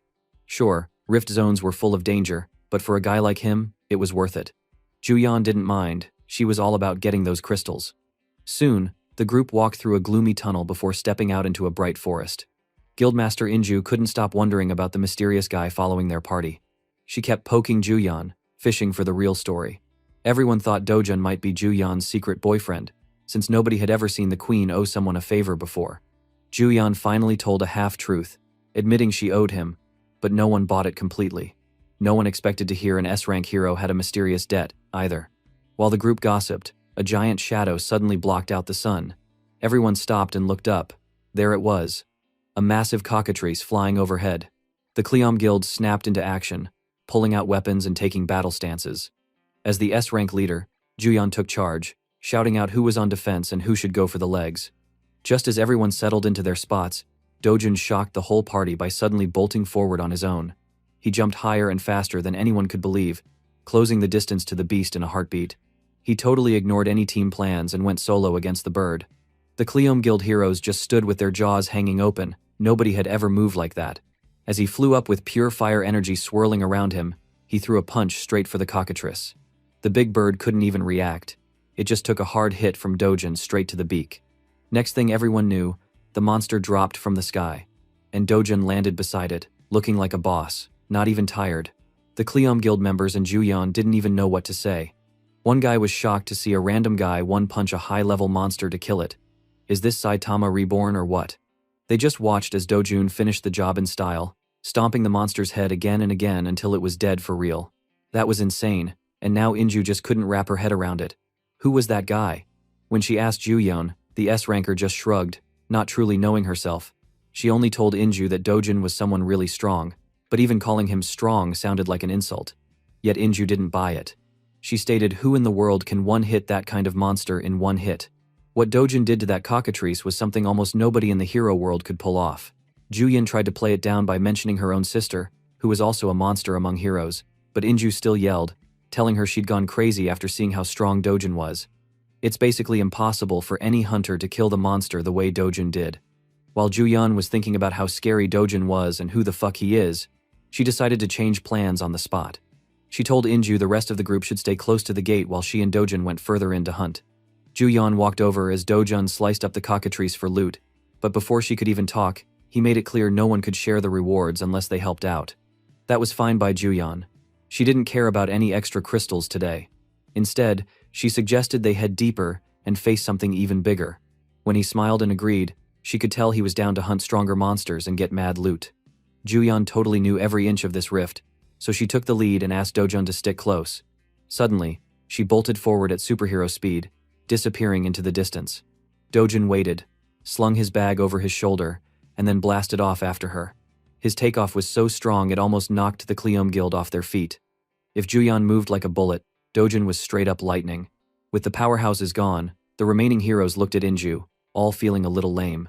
It was impossible to follow them, so they just had to hunt monsters around the edge. Regular people might call them A-rank heroes, but compared to Juyan and Dojun, they felt like extras. They had to accept they were just the sidekicks today, not the stars. Deeper inside the woods, Juyan ran as fast as she could, pausing every so often to check if Dojun was nearby. She thought maybe she'd gone too hard, maybe left him in her dust. Just when she considered slowing down, Dojun suddenly appeared right next to her, asking if they could pick up the pace. Juyan was so surprised she almost tripped. She was supposed to be ranked second fastest in the whole country, but clearly, she needed to reconsider the list if Dojun could breeze past her. A few moments later, he even stopped just to tease her for running so slow. While Juyan stopped to breathe, Dojun looked out and spotted a huge mountain range ahead. When he asked what lay inside, Juyan's face went serious. This was where the Rift's boss, Kassarion, lived, a giant monster that looked like a dragon mixed with a wyvern, stretching as tall as a building. She told Dojun that it usually took 3 S-rank heroes to even try fighting that beast. But Dojun had one thing on his mind. The Kassarion could drop an imaginary grade magic crystal, one of the rarest treasures in the world. He grinned, not willing to walk away from that kind of prize. Juyan thought it was way too risky, but Dojun didn't care. He was going, even if he had to fight the monster alone. With a catch me if you can, he shot off for the mountains, and Juyan realized she had no choice but to chase after him. Inside the boss's cave, something wild was waiting for them. Juyan was nervous, thinking it would take a miracle to beat the Kassarion. But when she arrived, she found the fight was already over. Kassarion was dead, lying on the floor with Dojun calmly cleaning off his knife. She stared, her mind blank. She'd seen many things, but never a monster like him. If he told another hunter about this, maybe she would be called crazy. She then remembered the famous Park Hae-yeol, a top-level S-rank hero known for hunting Kassarions. The first time he went up against one, he brought a team of 30 A-rank heroes and still barely made it out alive. Everyone else died, and he was lucky to crawl away. But Park Hae-yeol wasn't a quitter. Next time, he teamed up with another S-rank and 100 more A-rank heroes. They used every trick, even tearing the monster's wings so it could not fly. Only a few heroes survived the battle, and the damage was so bad that Park Hae-yeol's guild, Sweet Life, still hadn't bounced back, even 3 years later. It was the kind of story that only made Juyan even more amazed at what Dojun had done, beating the Kassarion alone and making it look easy. Even though Dojun looked like a regular dude, he had just taken down the giant Kassarion monster without breaking a sweat. Juyan could only stare at him, not believing her own eyes. When he caught her staring, he reminded her that she couldn't get any loot just for standing around. She was a bit annoyed, but was more amazed by how strong this average guy was. She knew that if she hadn't seen it with her own eyes, she would have thought it was impossible. Only someone truly wild could destroy a Kassarion in one hit. Is he a hidden SSS rank hunter like Sung Jinwoo? But nah, this wasn't some kind of manhwa, right? While Juyan tried to process everything, Dojun just took the magic stone from the boss monster and seemed done with the whole thing. He said he didn't need an escort anymore and could handle things by himself. He also left most of the other loot, like the monster's sharp claws and big teeth, like he didn't care at all. If she wanted those things, she could take them. Juyan checked, but then realized she didn't need anything from the dead beast either. That evening, the rest of the Kleum Guild saw Dojun walk up with 3 backpacks full of magic stones. It was a sight none of the A-rank heroes could believe. To gather that much, they would have needed at least 20 hours or even 3 days, and the quality of these was off the charts. The group stared at Juyan, super confused, since she was the one who brought this walking legend along, but even she couldn't explain how he pulled it off. Inju is the most shocked one there. Based on what Juyan said she just witnessed, if it's true that Dojun took down the Kassarion without any notable gear or even a suit, he could easily be Korea's top hero right now. No, maybe even the best in the whole world at his level. Meanwhile, our boy Dojun didn't care even a bit, looking tired but totally chill, returned with even more bags filled with loot. The A-rankers started whispering that no one outside this gate would actually believe what happened today. Dojun seemed almost myth-level strong, and the group was told straight up not to tell anyone about this outside. They didn't really have a choice except to keep quiet. Meanwhile, Juyan walked up to Dojun, and the two started talking. To the others watching, it looked like they were a couple having a cozy chat. The Kleum Guild gossiped, kind of rooting for it, since they seemed perfect for each other. Both crazy strong and definitely out of everyone else's league. But Inju soon realized it wasn't a sweet talk, but an actual argument. It was shocking. Nobody ever argued with someone like Juyan, yet Dojun was doing just that. The most shocking part came when Dojun handed her a backpack and quietly walked off without another word. The guildmaster just stood there, mind blown. When she came to Juyan and asked her what happened, Juyan explained that Dojin wanted to avoid becoming famous overnight. If the world learned he defeated the Kasurian, he would stand out too much, and that sounded like a headache. Instead, he told Juyan to handle the fallout from the hunt and take the blame or credit herself. Both of them fell silent, surprised by how things went. In the end, Juyan found herself even more interested in this mysterious young man. She couldn't get him out of her head. Somewhere else, the story switched over to Park Hae-yeol, the legendary S-rank hero with an epic resume in monster hunting. He was training like a madman, pounding his punching bag while his assistant stood by in awe. Park Hae-yeol led the Sweet Life Guild, though lately they were having a tough time. His assistant tried to encourage him, saying endurance would pay off, and Hae-yeol agreed, convinced his power would shine bright soon and everyone would respect him as the strongest. The assistant even gassed him up, saying Hae-yeol's reputation for slaying Kasurians would go down in the history books and no one could ever beat his crazy achievement, except, of course, unless something absolutely impossible happened. But that caliber thing happens on the same level with Stephen Hawking rising from the grave. Park Hae-yeol got fired up thinking about his own history, ignoring how weak his guild was now compared to the good old days. As tough as things had gotten, at least he could smile knowing he held the title of the guy who annihilated the Kasurian, or so he thought.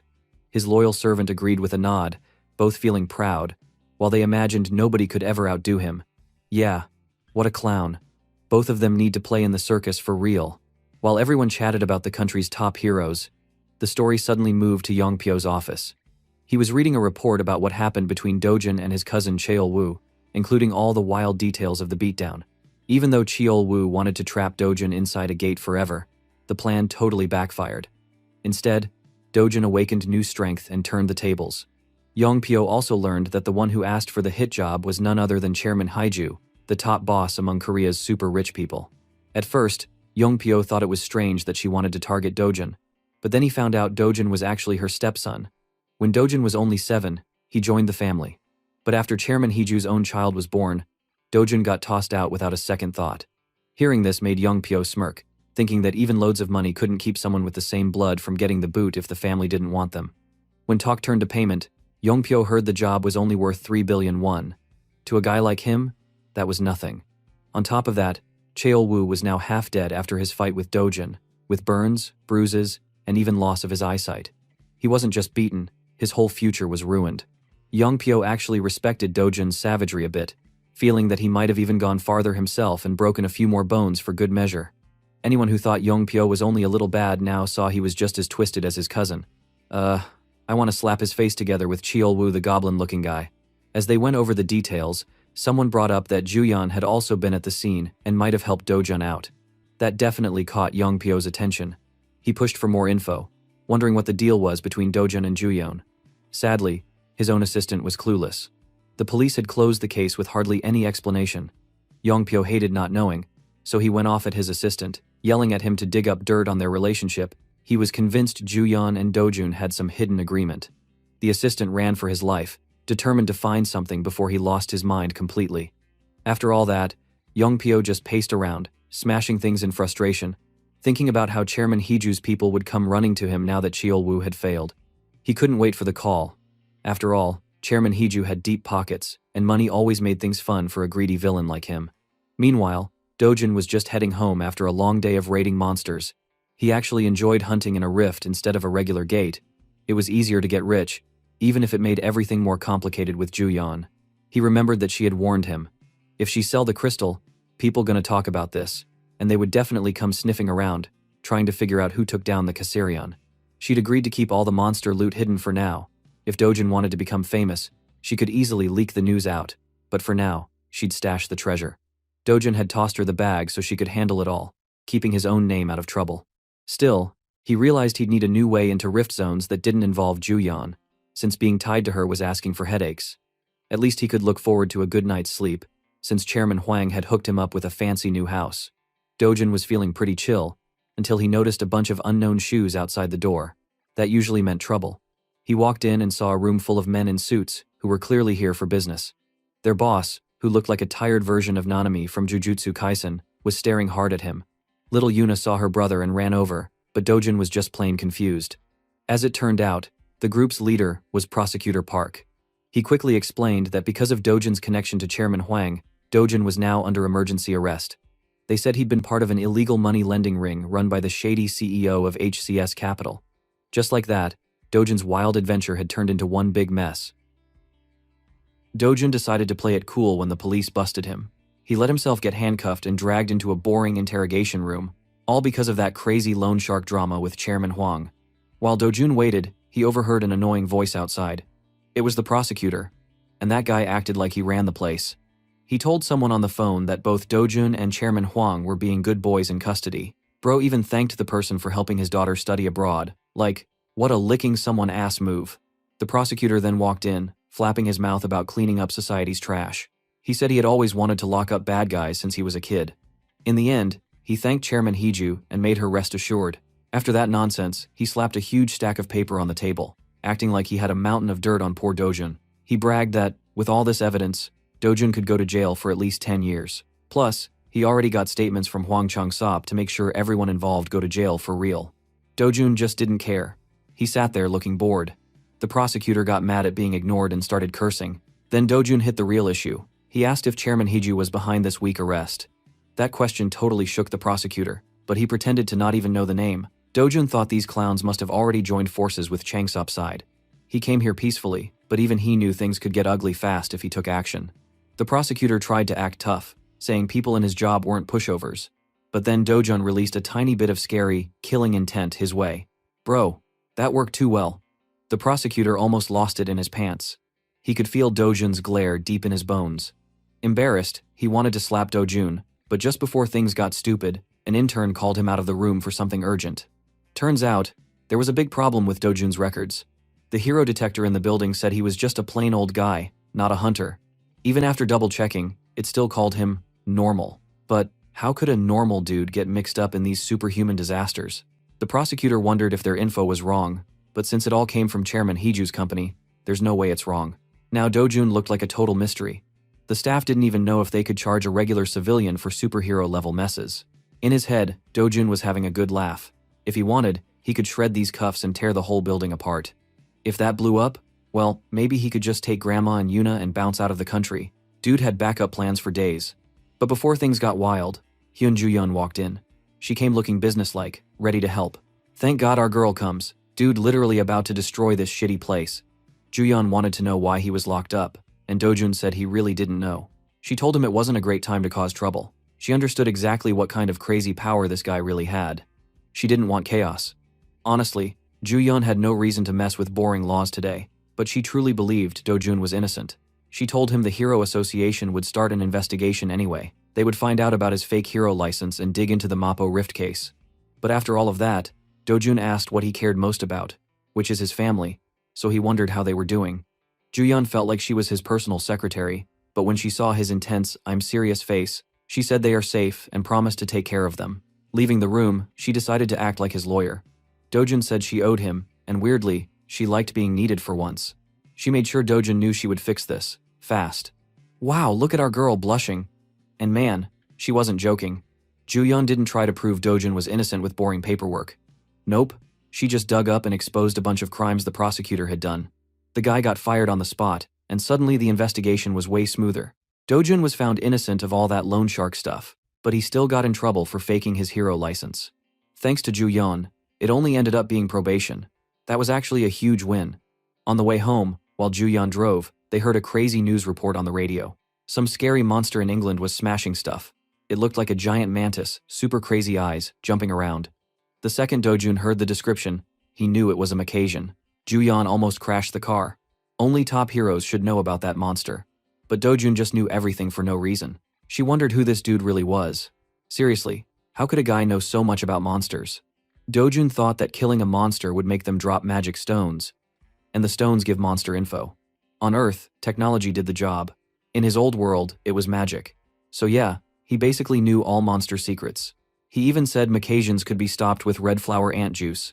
To them, that stuff is super poison, but to humans, it's harmless. Just spray the bug, and it's game over.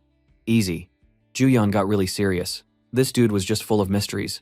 She tried asking who he really was, but Dojun wouldn't spill any secrets. His mind drifted away, and he started planning how to stop more problems before they began. The best plan, he thought, was to just off director Heju for good. But meanwhile, Hong Hee-ju herself was losing her mind. She was freaking out, gnawing her nails, trying to think of new ways to get rid of her husband's tough bastard son. With Ju-yeon involved, Director Hee-ju felt even more pressured. Her assistant searched everywhere, but no one could figure out the relationship between Do-jun and this S-rank hero. If they made the wrong move and pissed off someone like Ju-yeon, not even all their money could save them. Moreover, Director Hee-ju started freaking out when she saw the prosecution's report about Do-jun. The testing machine said Do-jun was just a normal civilian. She couldn't believe our bro is not a hero, not an awakener, just a regular dude. She knew that was crap. Based on all the trouble he caused, it was obvious he had some busted-up, scary secret power. Maybe he had some trick for cheating the awakening detectors. No one knew for sure, and that made her rage even harder. She was already bleeding cash from her endless war against Do-jun, and all her shady people could give her were silly guesses, no real answers. Beyond pissed, she finally decided to go all in. She called up Kang Yong-pyo, that psycho S-rank rascal, and put a fat stack of cash on the table. At first, she offered 20 billion won to get rid of Do-jun, but the price kept going up and up until she was tossing out 30 billion, all just to erase this stubborn problem. Of course, Kang Yong-pyo didn't even blink. That greedy dude demanded double. That's right, he wanted 60 billion won just to deal with one kid. Even his own henchmen were like, "Bro, isn't that a little much?" But Kang Yong-pyo was nobody's fool. He could tell Director Hee-ju had no cards left to play. To him, her company was printing so much money that losing 60 billion would be like dropping a coin between couch cushions. Plus, with Ju-yeon now backing Do-jun, the whole mess was twice as risky. Kang Yong-pyo said, "Fine. If you want him to put his life on the line against another S-rank, someone as crazy as Ju-yeon, then the price had to be insane too."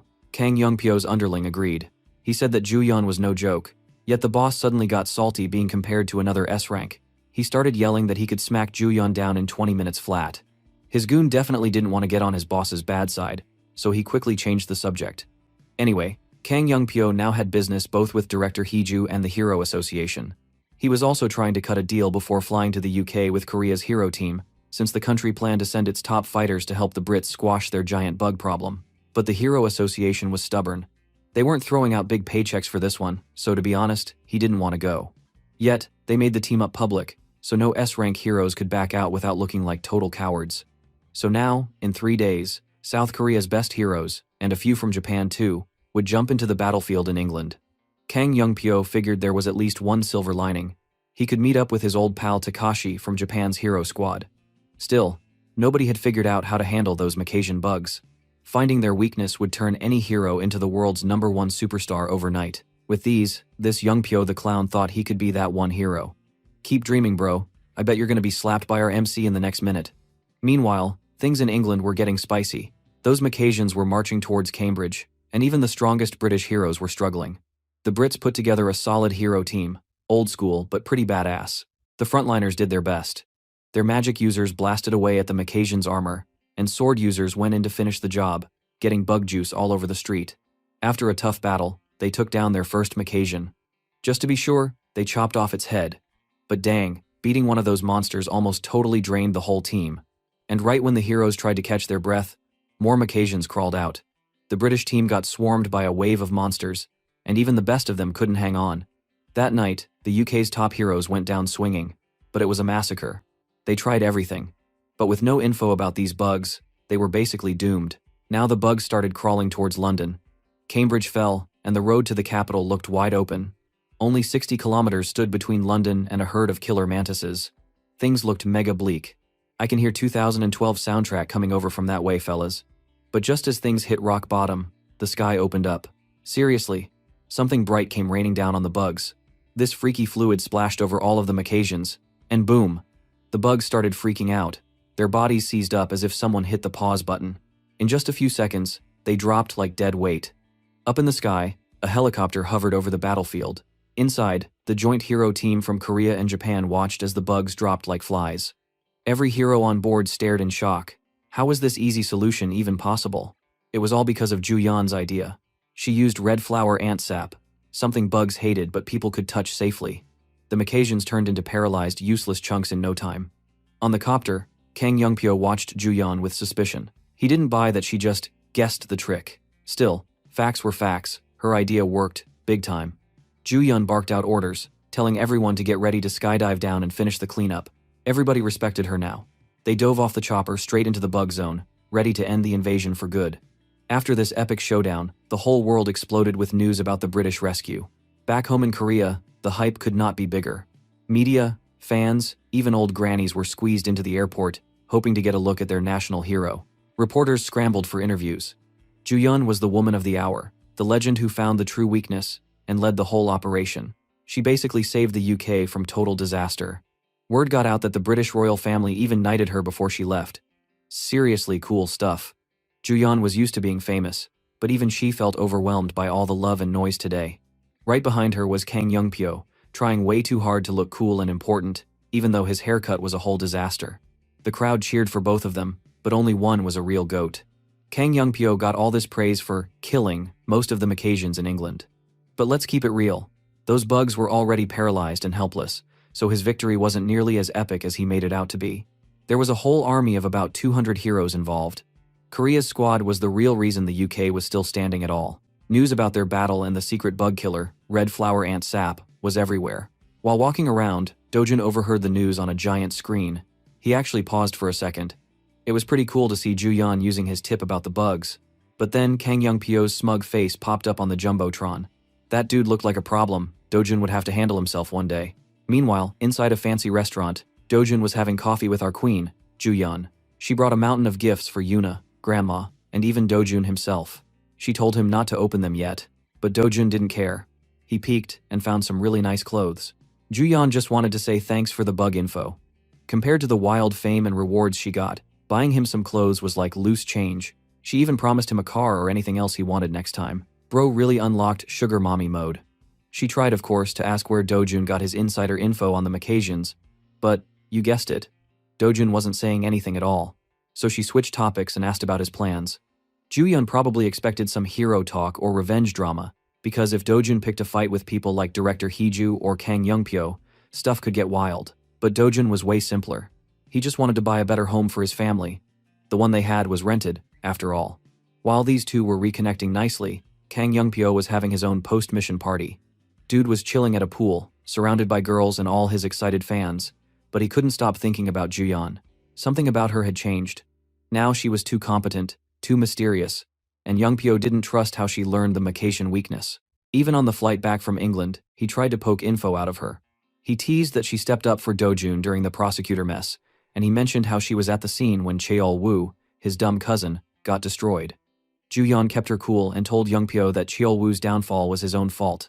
The guy literally tried to kill Dojun and got what he deserved. Young-pyo, with his psycho smile, shrugged and agreed. He felt Cheol-woo was an idiot, but family is family, you know? He also figured he could use that connection as an excuse to get revenge on Dojun later if he wanted. For a split second, Ju-yeon almost showed some real emotion, but she snapped back and distanced herself quick. She said she had nothing to do with any revenge, and she would not interfere if Kang Young-pyo or Dojun went at it. That actually surprised Young-pyo a little. He thought Ju-yeon and Dojun were way closer. When Ju-yeon ignored him for the rest of the flight, pulled down her sleep mask, and went to sleep, Young-pyo ended up feeling suspicious. His gut told him Ju-yeon was hiding something, and he better stay careful with anyone connected to Dojun. Elsewhere, back in England where everything started, things were still messy. The spot where the Macassians came out, Long Sutton, was all torn up. There were still broken trees and destroyed land everywhere. The British Hero Association was low on fighters but sent teams into the rift to grab as many magic stones as possible before the next wave hit. Outside, a bunch of D-rank guards stood watch, chatting about how easy it would have been for even weaklings like them if they had known the Macassian bug trick. They felt like idiots for missing their chance at big money. The guards remembered the rule. After a rift overflows with monsters, it can never go back to a safe gate. Second waves always brought a new monster. And a lot of countries had been wiped out by surprises like that before. Nobody liked the feeling of not knowing what might crawl out next. Suddenly, the rift pulsed with weird energy. The team inside had only been gone 5 hours. Nobody should be coming out yet. Naturally, the guards went on high alert. Usually, they expected mining teams, or maybe some sneaky thieves hoping to grab drop stones. But what stepped out was not normal. From that broken rift came a strange person, humanoid but clearly not a hero. The guy wore strange, otherworldly armor, and his face was covered in brutal scars. His whole look was insane, like it was ripped from a wild fantasy game. Even in a city full of superhuman stuff, this guy looked totally out of place. Whatever just crawled out of that rift, Everyone could tell things were about to get real nasty again. Before the unlucky guards could even pick up their phones for backup, something insane happened. They suddenly lost control over their own bodies. Like, poof, they started floating straight up into the air, helpless as dolls. The dude in crazy armor took a single step, and he made it look so easy, just casually holding all those guards in the air. One of the British guards tried to fight back, pulling out the classic UK hero move. He threw 3 knives, all flying straight for the weirdo. But get this, just as the blades were about to hit, a bunch of floating green lights flashed around the guy. The knives literally disappeared, like they never existed. It was straight up freaky. The scar-faced man grumbled that these guards were way too weak for his taste. Then he clenched his fist, and the green lights zipped around. Suddenly, the guards were getting diced up, arms and legs flying everywhere. Bro, imagine getting turned into a potato crisp at work. Even worse, a gross smoke, black and sticky, started pouring off his body. With that dark stuff, the guy summoned a weird phone right out of the air. Checking the phone, the ugly dude found out the current percentage in this world. He figured out that he'd been gone from Earth for 10 years. 10 years. But his hardcore mission was only at 20% completion. All his work opening rifts across dimensions, and it still wasn't enough. He thought about giving up, but nah, that quitter drama wasn't for him. He decided to amp up the mana levels and keep pushing.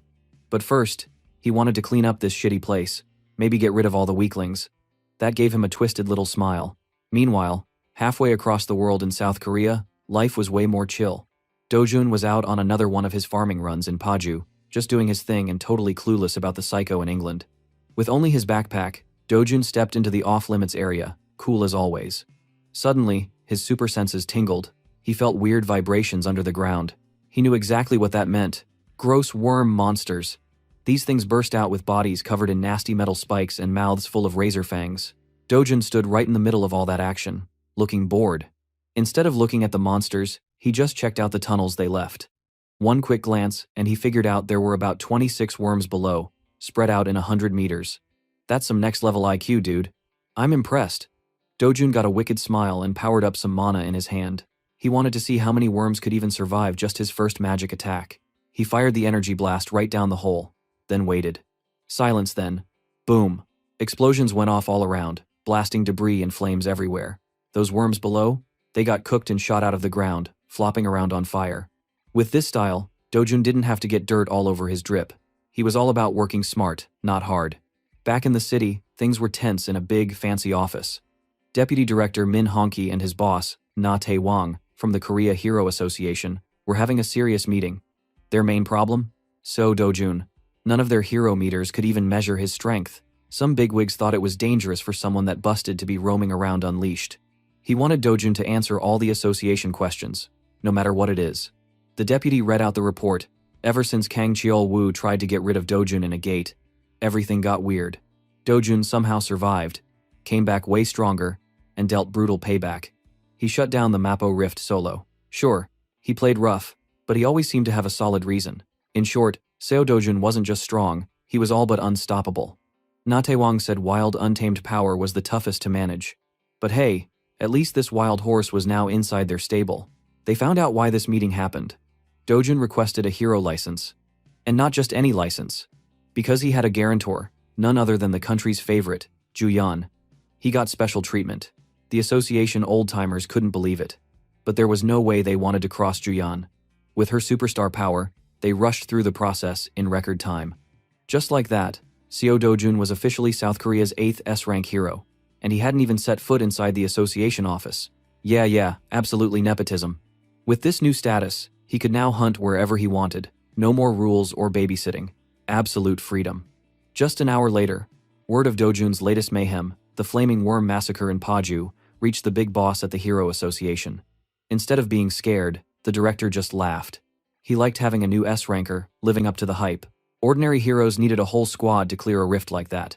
Dojun? He soloed the dungeon like it was nothing. Most people would call that craziness. One vice president, who had always been against Dojun, was now flip-flopping. Suddenly, he wanted to make Dojun a celebrity, splash his story all over the news, and turn him into the association's golden boy. Luckily, the deputy shut that wild idea down fast. Min Hun-ki, the deputy, said they should at least get Dojun's opinion before turning his whole life into a circus for the public. The vice president, though, was pushing hard. He thought that introducing a new S-rank hero to the world would give stressed-out people some hope. He was a real salesman, pitching the idea to director Nate Wong like it was the best thing since matcha latte, but the director wasn't buying it. He wanted to play it safe and meet Dojun face to face first. Wise move, old bro.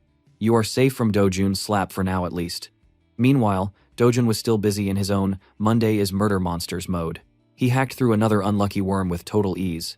All the remaining worm monsters tried to gang up on him, but honestly, their attacks were so obvious to him it was like fighting in slow-mo. With magic burning through his hand, Dojun pulled off this crazy sweeping move, beheading a dozen worms all at once. He landed in the classic superhero pose, surrounded by a pile of monster meat. The ground was totally covered in defeated worm bodies. Dojun just stood on top of the heap, hands smoking and looking fresh, farming all the aura in the world like a boss. Heck yeah, this is cool as fuck, not gonna lie. He let out a sigh. Yeah, this level of non-stop monster killing sucked up a ton of mana. His hands even looked a bit crispy from all the magic. That meant only one thing. It was finally time for Dojun to get himself a proper weapon. No more bare hands for this guy, he needed something special. After all, he was a sword god. Just read the title, you dumbass. Punching god is from another manhwa. So, he headed to the Gasan Hero Complex, where heroes buy their gear. Dojun picked a shop that looked chill and walked in. Behind the counter was some random bruised-up shop bum, totally glued to his phone and not even interested in customers. The bell rang as Dojun entered, but the guy just asked if he had a reservation without even glancing up. Bro didn't care that Dojun was a paying customer. Dojun ignored all that. He dumped his heavy backpack on the counter and told the guy he wanted a weapon made out of everything inside. The bum said no way, only people with a reservation could get service. Apparently, Dojun had already been rejected everywhere else on the street, but this was the only shop that even picked up his call. Still, the bum wouldn't budge, acting super annoyed at having to look away from his phone. At this point, Dojun's patience was about to explode.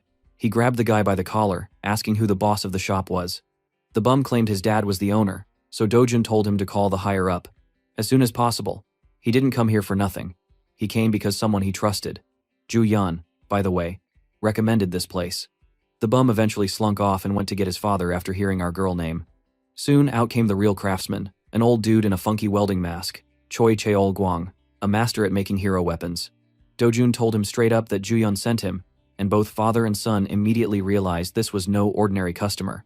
The old man was stunned that a huge celebrity like Ju Yan knew about his little shop. But Dojun wasn't here to chat. He pulled out his monster loot, a giant black viper's fang. The old man checked it out, impressed. It had been ages since he saw a material that rare. Dojun had one request. Make him a sword, as long as possible. Because, let's be real, who doesn't want the big sword, right? If you know what I mean. The old man explained that stretching non-metal like that could make it break easily and suggested making 2 medium swords. But Dojun wasn't having any of that average compromise. He wanted both pieces fused into one mega blade. Length over everything, bro. And oh, he wanted max mana absorption too. The bum finally interrupted, totally annoyed but bragging his dad had already made grade 3 weapons, pretty legit. Dojun just picked up a sword from the display case. He checked the material and said it was only grade 5, not even that high. Then he did something crazy. Took the blade and crushed it with nothing but his bare hands. The sword shattered like glass. Both the bum and his dad stared in disbelief. This was supposed to be their pride and joy, now just a pile of knife confetti. Dojun basically told old man Choi, if you want to make trash, don't bother. If I can break grade 5 metal like this, just imagine what I'll do if you try to scam me. Yeah, dude was not someone you wanted to play games with. With the shop boss convinced, and more than a little scared, Dojun finally secured someone to do the job. Then he was off to do what he does best. More hunting. Today's target was a green-skinned cyclops, a one-eyed monster freak show. This big boy sensed something dangerous approaching. Dojun's killer vibe. While most hunters suited up in pro gear, Dojun just rocked his regular jeans and hoodie. The cyclops didn't waste any time.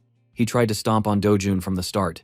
When that failed, the monster went nuts, grabbed a whole tree, and swung it around. But Dojun dodged like it was nothing. Then Dojun flashed in and sliced a chunk off the monster's shoulder. The beast wailed like a baby, but it wasn't done yet. It went wild with strength and rage, swinging and smashing everything. Dojun didn't flinch. Not even a little. He just cut 2 more juicy wounds into the beast's body, a full-on bloodbath. If this was just any ordinary monster, that would have been game over. But Cyclops monsters are tanky. They heal so fast, regular pain doesn't even matter to them. But Dojun already knew that. For unbeatable healing? Simple. You just keep smashing and cutting until healing can't keep up. What a classic move, bro. Our goat wasn't here for a challenge. He was here for a lesson in pain. Dojun didn't let the Cyclops catch its breath. Every time it tried to heal up, he scratched, sliced, and basically filleted the monster like he was in a sushi bar. For the grand finale, he chopped off the beast's head and nailed a superhero landing. Again. Blood everywhere, but the job was clean. Victory went to our main dude, who sighed from a bit of tiredness, maintaining that mana sword was way too draining right now, as expected. But Dojun was here for a reason. He pulled out a pitcher, dipped it into the monster's gaping wound, and just filled it up with fresh Cyclops blood, like it was orange juice. Yeah, gross, but genius. The whole point of this hunt was to get that rare blood for his new weapon.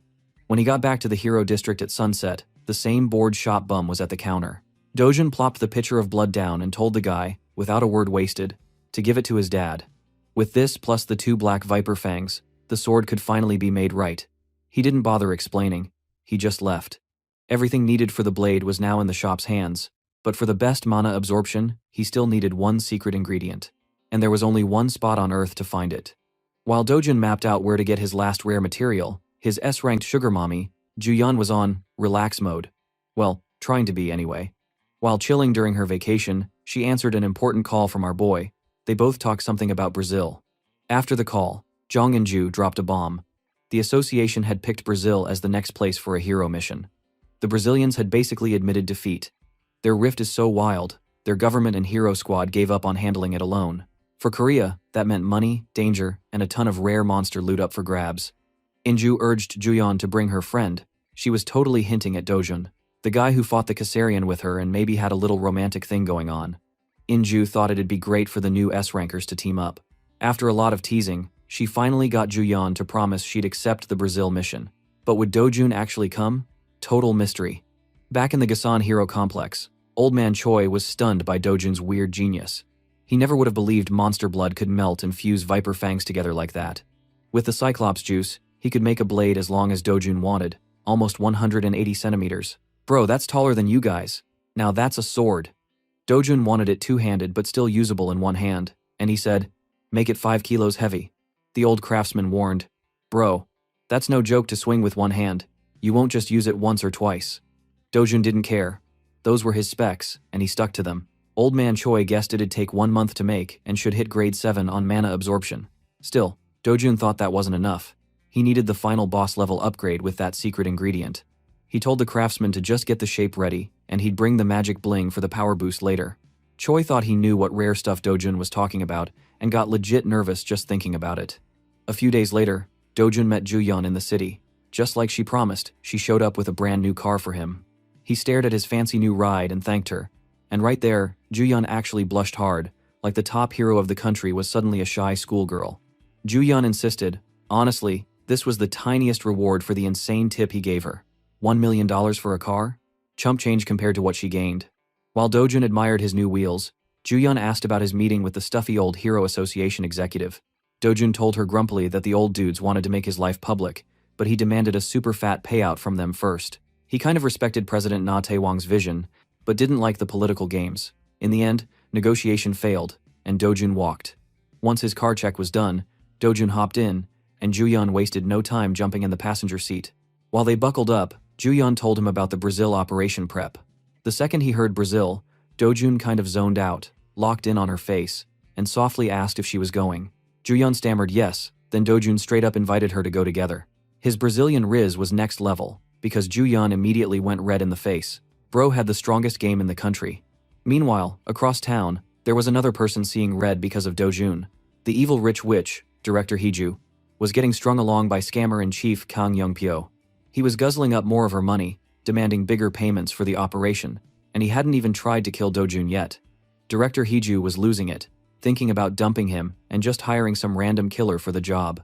Kang Young-pyo, though, started dropping intel bombs. He told her that Dojun had just become an S-ranker, same league as him now.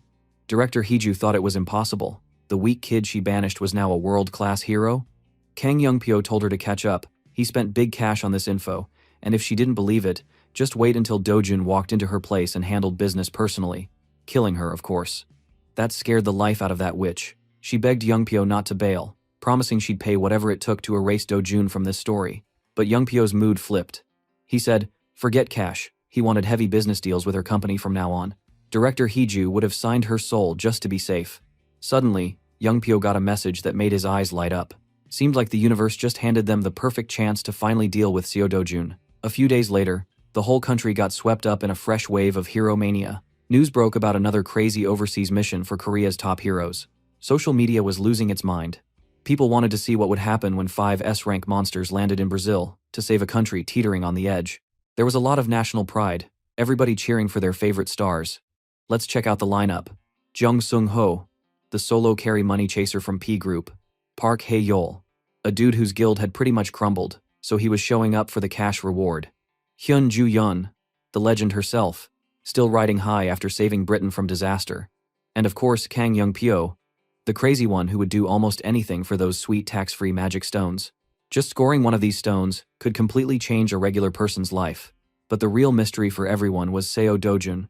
Not a lot of fancy hype for him on the live streams. People just called him a rookie, making his first big appearance on the worldwide stage. They didn't know what was coming. The plane ride was long, but nothing wild happened. When they landed in Sao Paulo, Brazil, the National Hero Association was super stoked to host the Korean S-rankers. Koreans were the fastest team to answer Brazil's call for help. Some S-rankers didn't even bother with hotel check-ins. They went straight to the grind. Still, the Brazilian bosses were stressed. They were hiding a dark secret. Their own national hero, Morais, was dead. And he didn't die to some monster. Security footage said a human killed him, but nobody knew how. For now, they just needed everything to look chill until the joint mission finished. At the briefing, the Korean squad heard the game plan. But one S-ranker was missing. Seo Dojun. Ju-yeon texted him. Turns out, he jumped straight onto a new plane. He was already on his way to the riskiest rift, up in Santarem. Ju-yeon saw this and started silently freaking out. This dude was going straight into the worst danger, solo. The official plan was for heroes to spend a couple days getting used to Brazil and only then go into assigned rift zones. But Dojun? Nope. He was already out there. Bet he wants to get the special item fast, right? After the meeting, Ju-yeon wasted no time. She grabbed a taxi headed straight to Santarem. Kang Young-pyo snooped on her, trying to get her to stay put, but she told him right to his annoying face that she was going anyway. Even he thought heading to Santarem was suicidal. The place was basically a wasteland thanks to the monsters. When Ju-yeon got there with her Cleome guild, they caught up to Dojun just as he was heading out. Ju-yeon demanded to know why he rushed in. Dojun was chill and claimed they were the ones who were late. They started bickering like a couple of old married folks. Finally, exhausted by the questions, Dojun said he was here for the Blue Croco. That meant nothing special to Ju-yeon, and she didn't like how he kept treating her so casually. She tried to remind him she was older and deserved more respect, but Dojun just ignored all that noise. The Cleome Guild watched all this and couldn't believe what they were seeing. Their guild leader Jong In-ju had definitely never seen someone risk bossing Ju-yeon around before. But as the group moved deeper into the rift, some A-rankers started to get nervous, feeling like the whole plan was too bold. But they figured with Ju-yeon around, they'd be safe. Still, it was Dojun who actually led. Some with no experience doubted him, but the ones who'd seen him in action before fully trusted his calls. Ju-yeon wondered if he was trying to clear the rift and save the day, but Dojun just laughed that off. He said he didn't care about hero stuff. He was only here to grab monster materials and squeeze maximum loot from the area. A few peaceful minutes later, the team hit their first big roadblock, the Blue Crocos. The hell? I thought Blue Crocos are like some kind of bird, not this freaking ass dragon wannabe. These things looked way meaner in real life. Even with a damn good guild, all they could do was defend and try not to get chomped. Things started getting dicey. That's when Dojun finally made his play. He calmly drew his sword, an expensive loaner from Old Man Choi, who knew exactly what Dojun was after. Then Dojun told the A-rankers to move aside and enjoy the show. He honed in on the Crocos, aimed, and shot forward like a missile. He swung his sword in this flash-quick single move, and it was like an anime slash. He said, "Breath of water. First form, water surface slash." After that, he had already passed through by the time the Crocos got ripped to chunks. Everyone just stared as the big monsters dropped, sliced to bits. The doubters were humbled, and the fans were cheering inside, feeling totally dumb. The mysterious rookie was actually the strongest one there. After that, the group made it to their next stop without much trouble. Once it was dark, the guild set up camp. That night, nobody could shut up about what they'd just seen. So Dojun, one-shotting a whole group of Blue Crocos without even breaking a sweat. People were eating dinner, but all anyone talked about was the new S-ranker who made monster hunting look like a joke. Not many outside the inner circle knew, but he beat the Kassarian the exact same way. Meanwhile, Dojun wasn't worrying about gossip. He was by the fire, watching his weird steak cook. Ju-yeon came over, asking if he'd finished prepping the Blue Croco hearts, the stuff he actually came for. His coolers were already full of the hearts, all packed up and ready for forging. Ju-yeon couldn't figure out what monster hearts would be good for. She suspected Dojun was on another level of genius or just crazy. She glanced at his pan and saw him grilling some freaky-looking meat. Ew, disgusting shit. Definitely not beef, Dojun explained, super casual. That he was grilling blue croco meat, and even offered her a taste. The dude could have eaten regular food, but he chewed up that monster steak like it was the world's best BBQ, using his knife as a fork and barely blinking at the odd looks. Even Jong and Ju was weirded out, watching the so-called rookie leader eat like a wild animal, while the rest of them sat on perfectly normal food. After gagging a little at the thought of grilled blue croco meat, Hyun Ju-yeon's curiosity got the best of her. She picked up a slice, stared at it like it could bite back, then finally took a smallest bite you've ever seen. Jong and Ju wanted to stop her, but Ju-yeon trusted that Dojun wasn't about to poison her. She braced herself, but after that first taste, she was shocked. It was actually delicious. Who would have guessed monster meat could taste like a high-end restaurant in this hell zone? So, there they sat, two campers, chewing on freaky blue steaks while everyone else just watched in disbelief. Curious, Jong and Ju pulled Dojun aside and whispered the real question. How could a nobody like him charm Korea's top hero? Miss Ju-yeon had never fallen for anyone before. What special riz did he have? Did he have secret moves, or did Ju-yeon just like mysterious, monster-hunting weirdos? The word romance sent Dojun's brain spinning back to his old Imperial Academy days, and the wild memories, romantic, tragic, and even heroic, of Mazel Grain, Luenda Lazulian, and especially Veronica, the knight. Damn bro, he got all the girl. Definitely success rizzing all the girls. You better ask him how.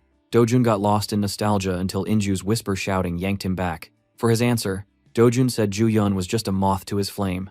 Inju almost died from secondhand cringe. But hey, the knight felt playful and friendly. Even Dojun had a smile on his face and laughed with his weird little hero crew. Meanwhile, back in Sao Paulo, Kang Youngpyo was living in high style. Big room, soft sheets, plenty of drinks. But his thoughts couldn't escape the question. Why was Ju-yeon in such a rush? He checked in with his assistant about which monsters in the Santarem region actually paid out, but nothing looked special. Every monster related to Seo Dojun kept breaking the rules. All this weirdness made Youngpyo's suspicions grow. Suddenly, he got a call from Director Heeju. She wanted to know if the job was done. He wasn't surprised. She sounded super stressed, and he poked to find out what was up. Turns out, the T-Group chairman had finally heard about Dojun being an S-rank hero and was telling the boy to come home. Director Heeju started freaking out that the old man might get involved. Youngpyo took a weird amusement in her anxiety. He promised her that Seo Dojun would not be coming back to Korea, and she seemed relieved at last. Then he looked at his map and sent a message to Takashi. Dojun running off by himself just made Youngpyo's job 100 times easier. Sunrise in Brazil, the expedition team pushed further into the wild with Dojun leading the way. Ju-yeon had the map, playing navigator, and kept warning Dojun about the danger if he went deeper into the jungle, especially because of the lynx. This thing wasn't just a big cat. Its cries could stun your mind, paralyzing you on the spot. Most hunters wouldn't go anywhere near it without protection. Ju-yeon handed out earplugs to everyone, begging Dojun to wear some too. These weren't just any plugs. The info came straight from Brazil's own hero. But Dojun was having none of it. He just calmly refused, like earplugs were for babies. Ju-yeon didn't want to back off. She kept trying to convince him that this was the smart move. Dojun, of course, just wandered into the thick green jungle without looking back. After a full day of sweaty, bug-infested trekking, the team finally reached the lynx's den. Night fell, and the full moon glowed over the forest. The lynx appeared, an overgrown, psycho-looking cat with glowing eyes, staring them down like fresh meat. The Cleome Guild panicked. Inju told everyone to cover their ears and get ready for hell. The beast's legendary cry was coming, and nobody wanted to deal with paralysis. But not Seo Dojun. Nah. He just stood there, eyes locked with the lynx, not moving an inch. This wasn't prey meeting predator. It was two big bros with monster auras seeing who was really in charge. In that stare down under the moonlight, the rest of the world disappeared. For a moment, it was just Dojun and the lynx in a deadly contest. Like the winner will be a fucking alpha or something.